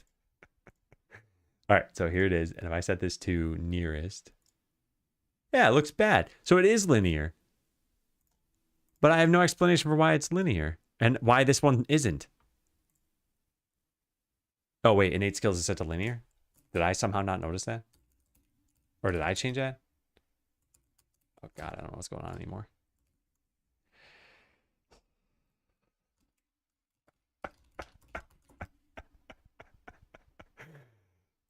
Hello, I'm going crazy. Where are the innate skills here? This doesn't even have a texture filter. Texture, filter, linear. Wow. Wow.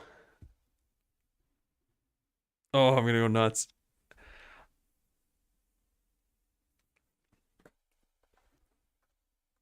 Okay. So I learned so many things right now.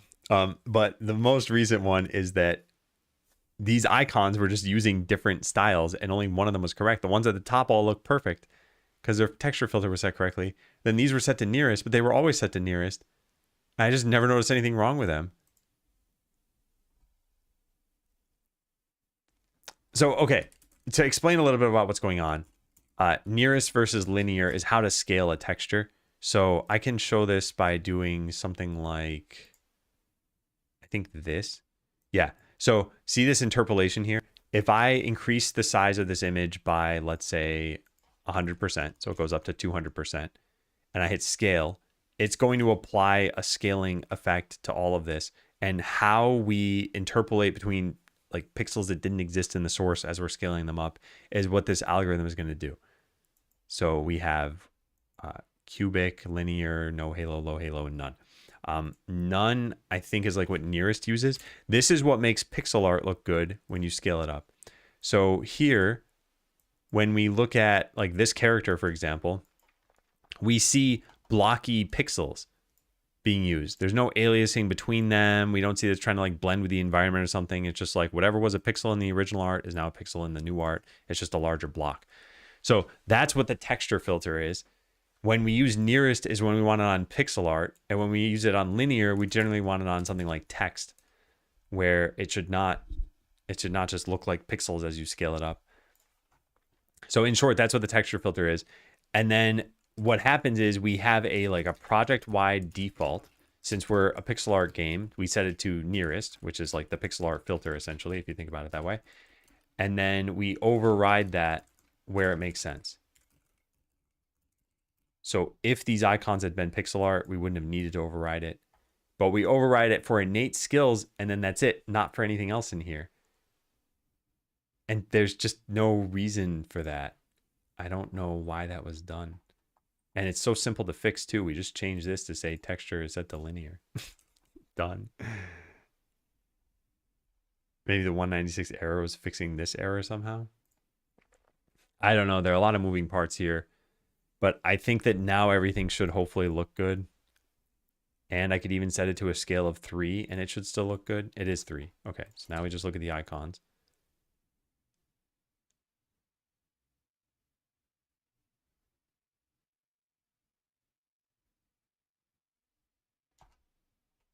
I mean, this still looks a tiny bit choppier than what's up there. Did I mess something else up? Did I just like hard code this to have an icon or a filter of nearest? I did. Yeah. But wait, did I do that just now? Did I change base skill button? No, it was always set that way. So this was never even set to inherit. Oh God. I don't know what I'm talking about. I don't know what I'm doing anymore.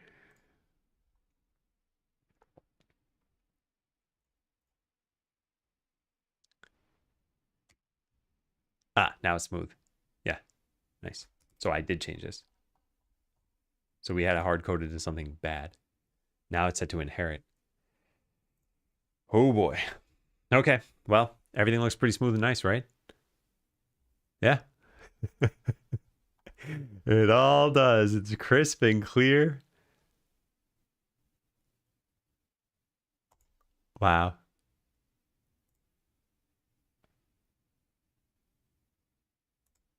Yeah, they all look fine.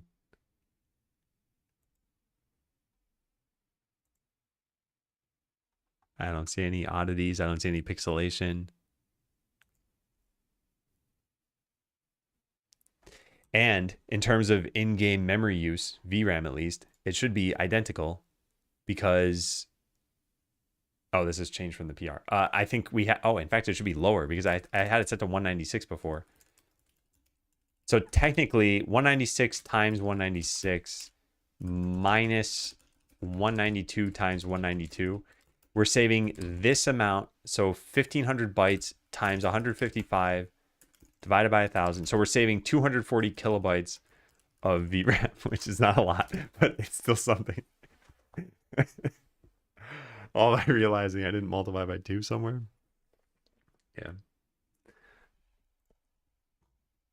Okay, I think everything's good. I think everything's good. So what did I change in the end here? I changed the skill table to use linear. Oh, that's unnecessary if we just set this to linear. And then yeah, I guess we could change it either way. Either I get rid of this and I just set this to inherit. And then I guess also innate skills to inherit. And then just have the base button have linear on it. Yeah. So that should remove some lines from here. Yep. And then change a line in here. Yep. Whew. Okay, let's check this in. Okay, so make sure skill buttons use the linear filter. They had previously been set to, I think it was inherit. I don't actually remember. I think they were set to nearest actually. God, oh, there's got to be another thing.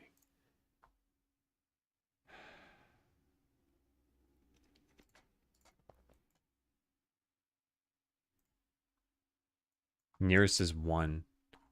They were previously set to 1. Yeah, they were previously set to nearest. So then how do the ones in the innate section look good? This had them try to get set to 2, but it wouldn't override that, would it?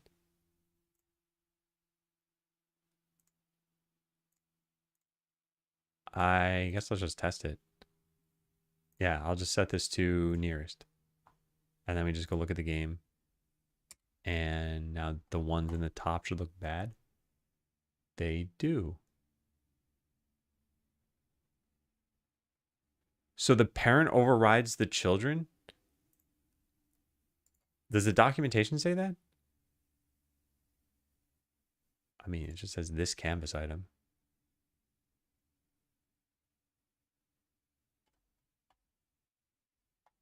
Hmm.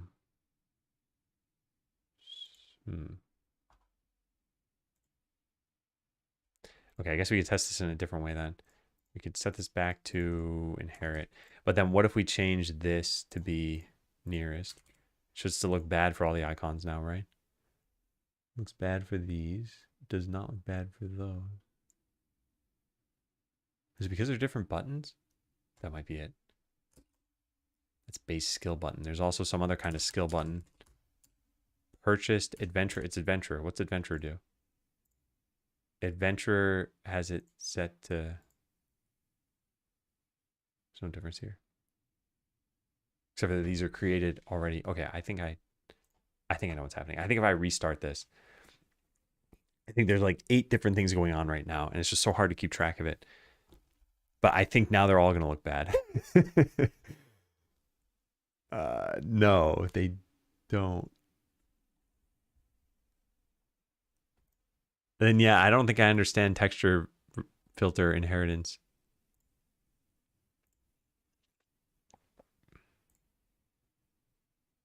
Yeah, weird.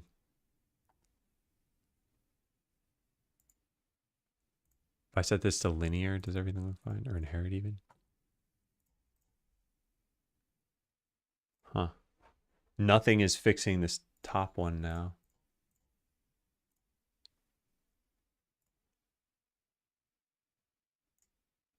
Hmm.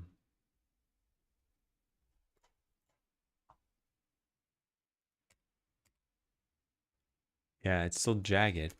I don't understand why this is happening. Like, see how jagged this looks?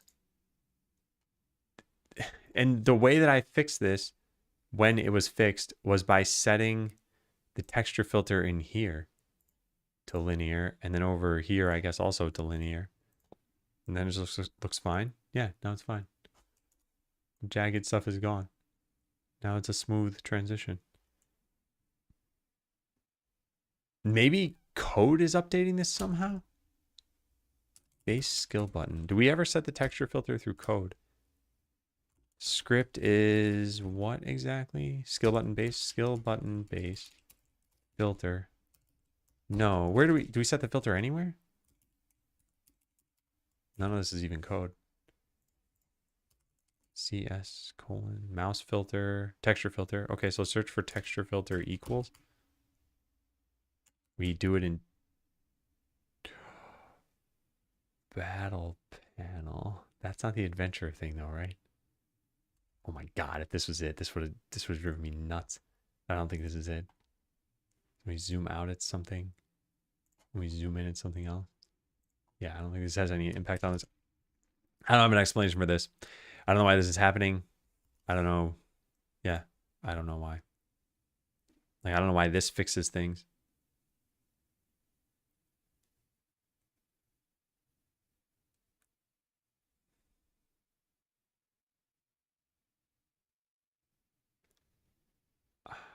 Yeah.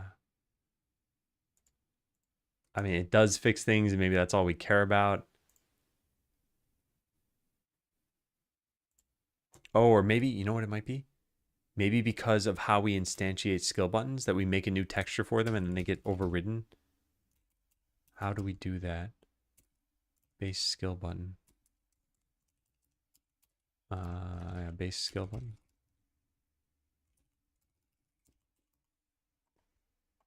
Somewhere, yeah, here, Atlas texture. Make a new one. It's just the texture though. A texture is not a canvas item, so it won't have a filter. Let's just double check that. Yeah, no, it does not. As a filter clip, that's different. And I never make a new texture rectangle for the icon. Where's the icon? Icon, here you are. Do I ever do anything with you? Just get node. Yeah, we don't ever make one. We just change this texture.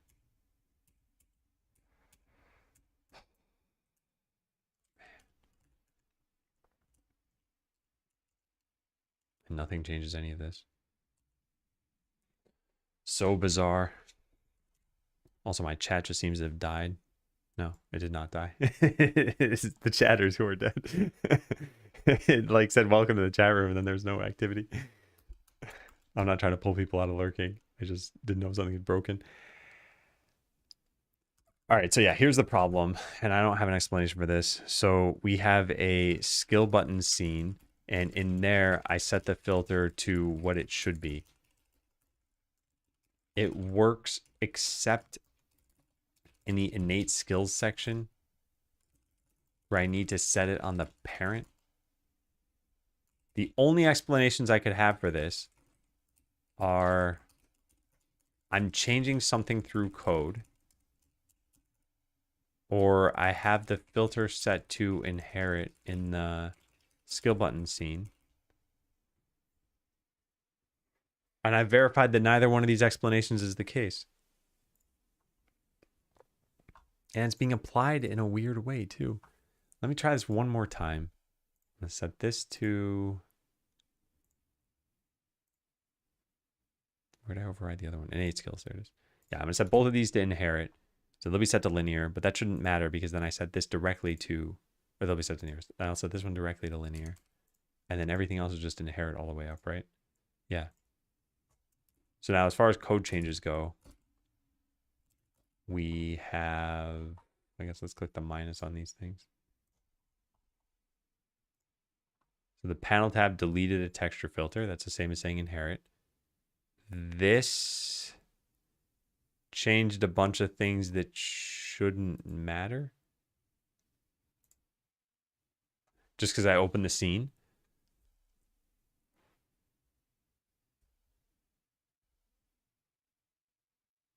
Okay. And then this set it to linear. Okay. Then I just start the game, right? Earlier advice helped me make progress on my new feature for work, so thank you again. Oh, good. I'm glad. I guess you should gift me a point then, huh? If only you could. You used to be able to in chat. Then Raimi happened. Hey, Martin, does Godot handle C# code? Fantastic. Didn't know that. Yeah, it does. Yeah. And you can mix it with GDScript as well if you want to, although I don't really see much of a need to do that. All right, yeah. So this one's still choppy looking. Maybe I'm doing something with innate skills that I'm not thinking about. Okay, I hadn't thought of that. Or the shader is messing with it. I don't have a reason for any of that stuff happening. Can we search for where innate skills are? There it is. adventurer panel tab, innate skill container. Oh, we free them and then make new ones? Oh, wait. Then this will use the default, I think, when they get added again, and I'm not totally sure. Yeah, we make a new texture rectangle, so it wouldn't have been overridden. So if I just override this over there, then we're fine, right? Innate skill, icon, texture filter equals linear. Like, how do you do this? Texture filter enum dot linear. Oh my god, this is going to fix everything. And then I do understand what's happening here. Hey, Seshamar. Okay. I think I finally got to the end of this. So now I look at this. Yep. Everything's not choppy. Okay. Oh my god. Oh, I am feeling way better about this. So I just need to figure out which one of these methods I want to use, because I don't want to use both of them. We either set it through code or we set it through the scene. So I think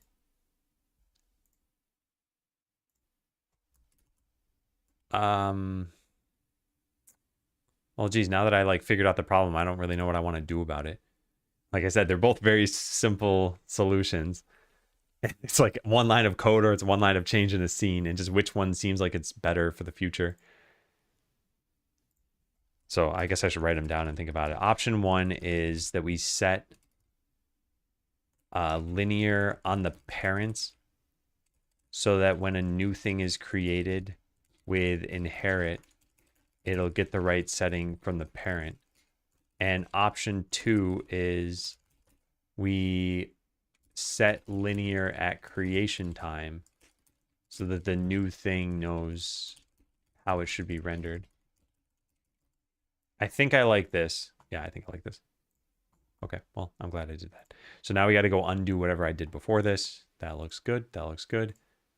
This is fine. And we just leave the code solution that we have. Yeah. And actually, if I'm going to do this, I should just revert all this code because this isn't needed. I'm going to make sure everything works. It should be dead simple. Let me just look at this again. So here, all we've done is remove this. Good. Here, we've set this to linear. Good. And then here, we need to set it through linear because we just recreated this. If we don't do this, then it will inherit the... What's that setting called? It will get canvas item default texture filter.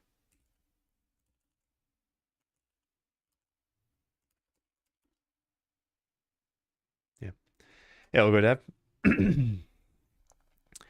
Happy Monday. We're having a very happy Monday over here. Okay, cool. So make sure skill buttons use a linear filter. They'd previously been set to nearest,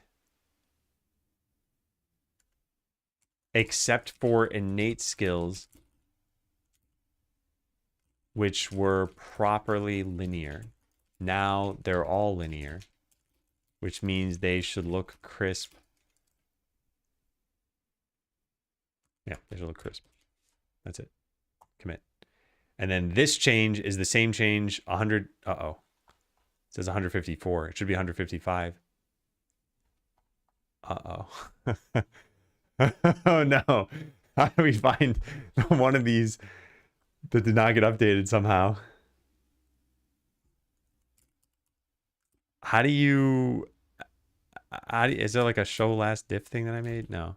View last diff. Whoops. Something about last diff. Man, edit Z shell. Last diff last commit. That's what I want. I did not change an icon, did I? No, I didn't. Oh no. Oh no. What have I done? All right, I want to search for this with a greater than sign after it. And none of them show up. Okay. Well, what do we do about this? I guess we can list out all the files that changed. Files changed 155. Oh, maybe they're not all icon files, in which case we're okay. Yeah, one of these is a text clipping file. What is that? Text clipping. What is this? File's not displayed because it's either binary or uses unsupported.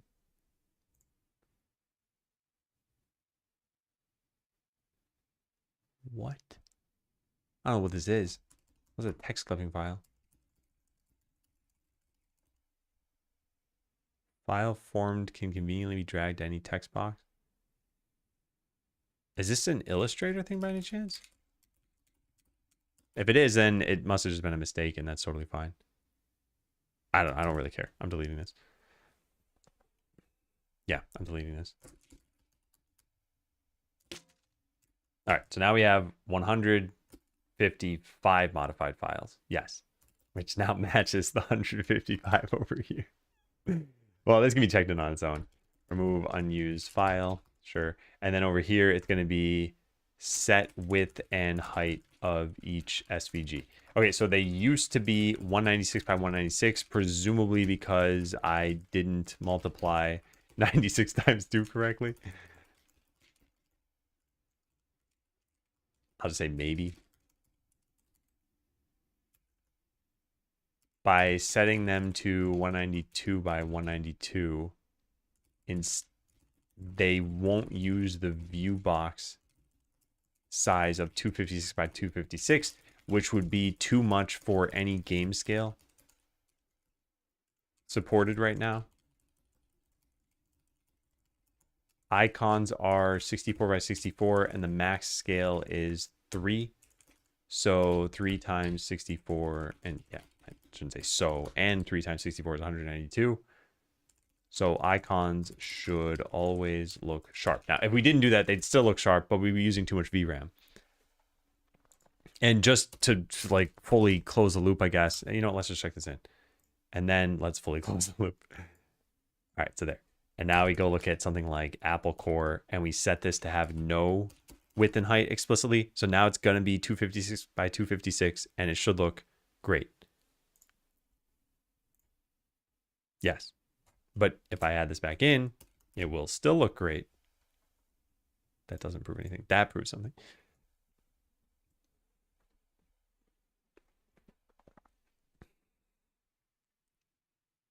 Man. Yeah, man. Okay, so now we push this. I think it's going to fail if we do this because I rebased. Yeah. So we force. Uh-oh. What? That's not good. No, wait. Oh, that's because I need to do GH auth switch because of the whole failure thing. Okay, there. Okay, we're fine. Saved.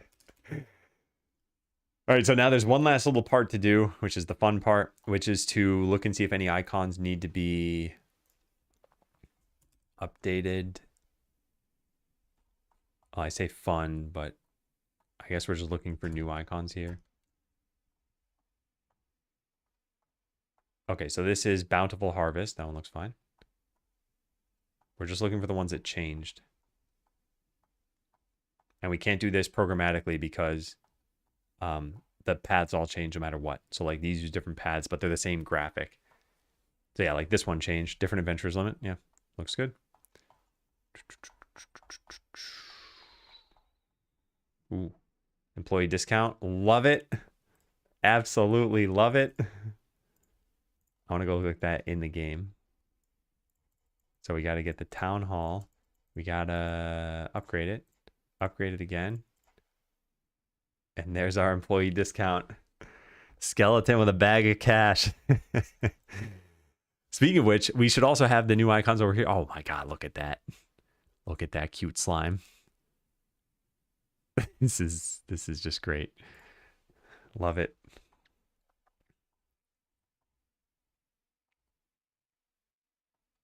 It's extractor training. Yeah, that's good.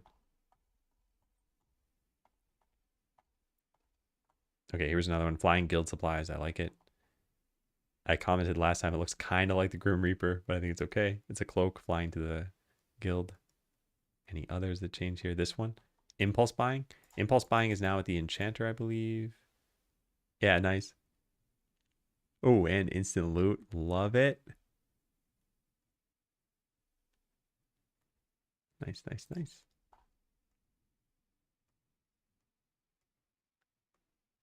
Yeah, I think there was only one that I think needed to be changed.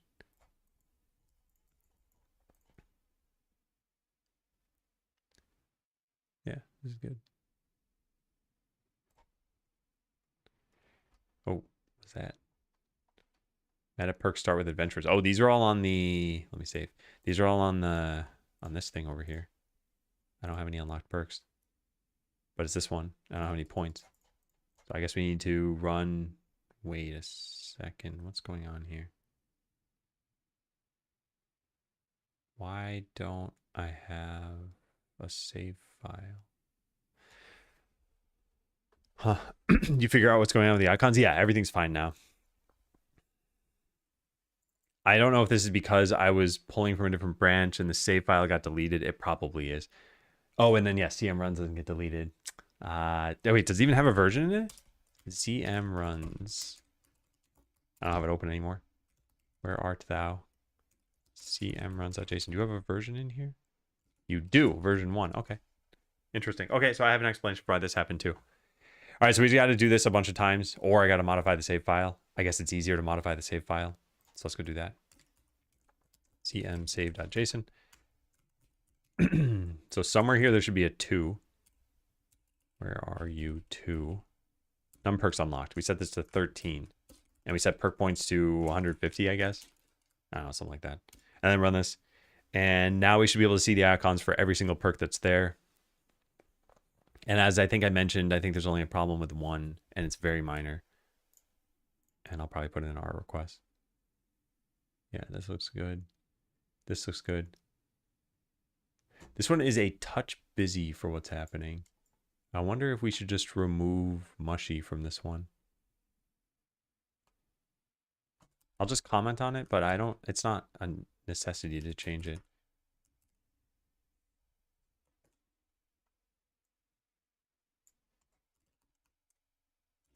Maybe a touch too busy. And the other one was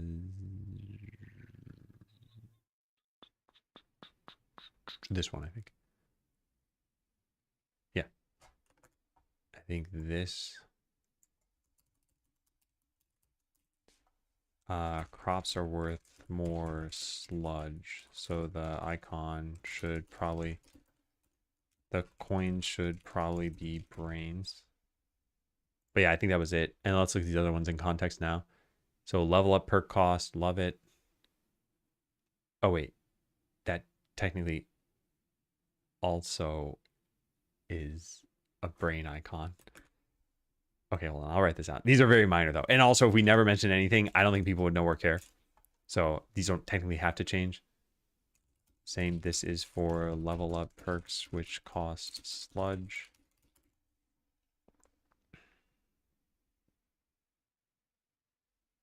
Grant storage, stronger hires.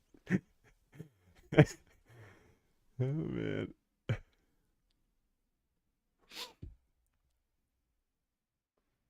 Free guild supplies, well water, auto fishing. So cool.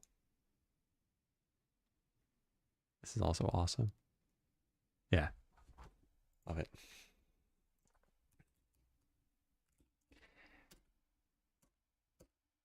Okay, as I went through that, I realized that there is a tiny problem with our perks in...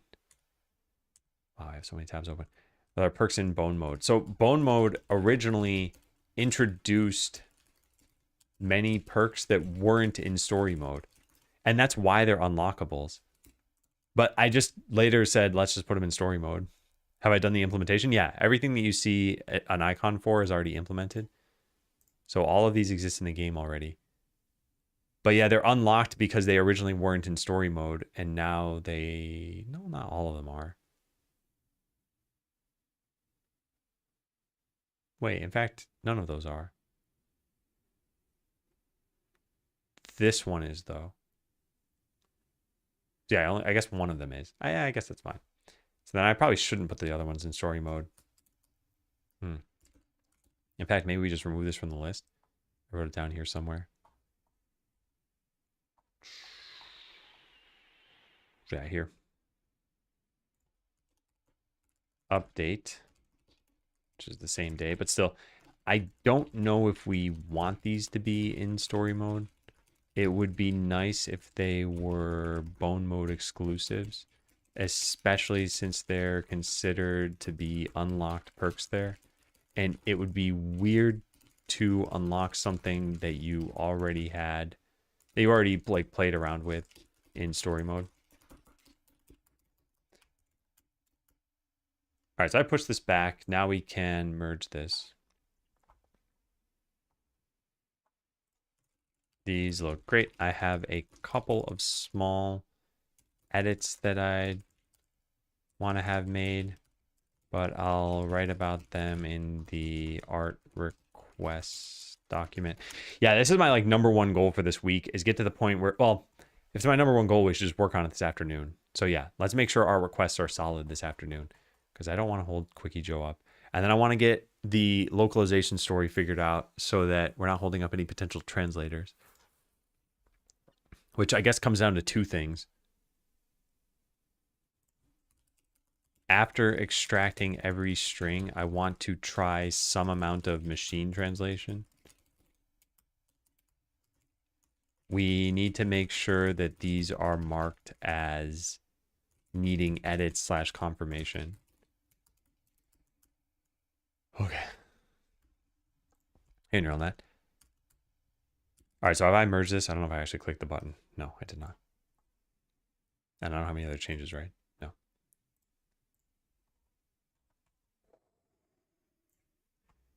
So the next PR, why is this under open if I just merged it?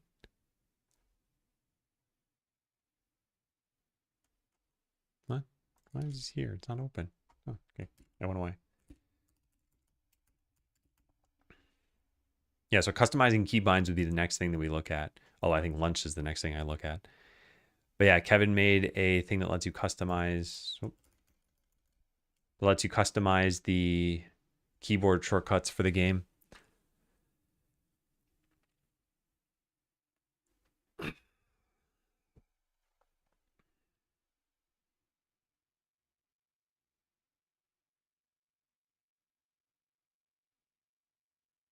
Interesting. We should probably have like a reset all.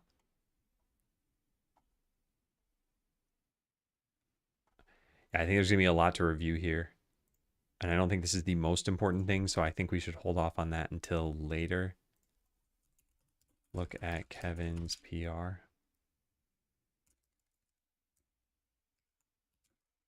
Yeah, this. I'm very hungry. Yeah, I'm very hungry.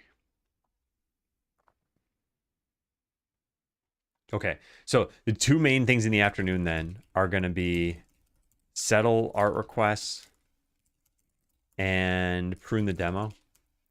We should probably publish this after I've done it to make sure everything is fine. Hey, Wendy. I don't know about that.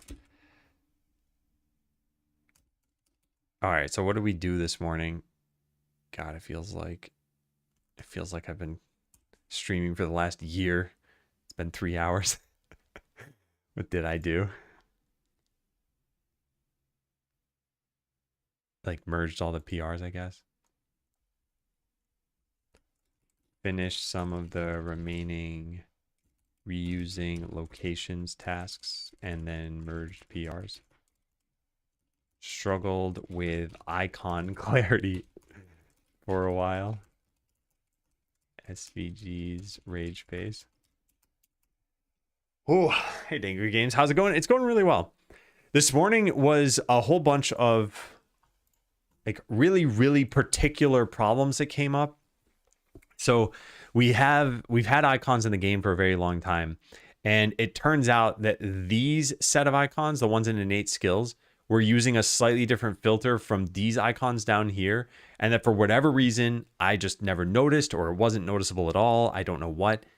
But then Quickie Joe produced some new art and I incorporated it and it was noticeable. I was like, what happened here? So that was a lot of investigating and figuring out. And now we have icons for everything and unique icons for everything. So like before this, we had the same icon for all three of these just because I didn't have the new ones yet. And now look at that. Look at that slime. Look at this icon. So yeah, we have that for everything now. Everything has a unique icon.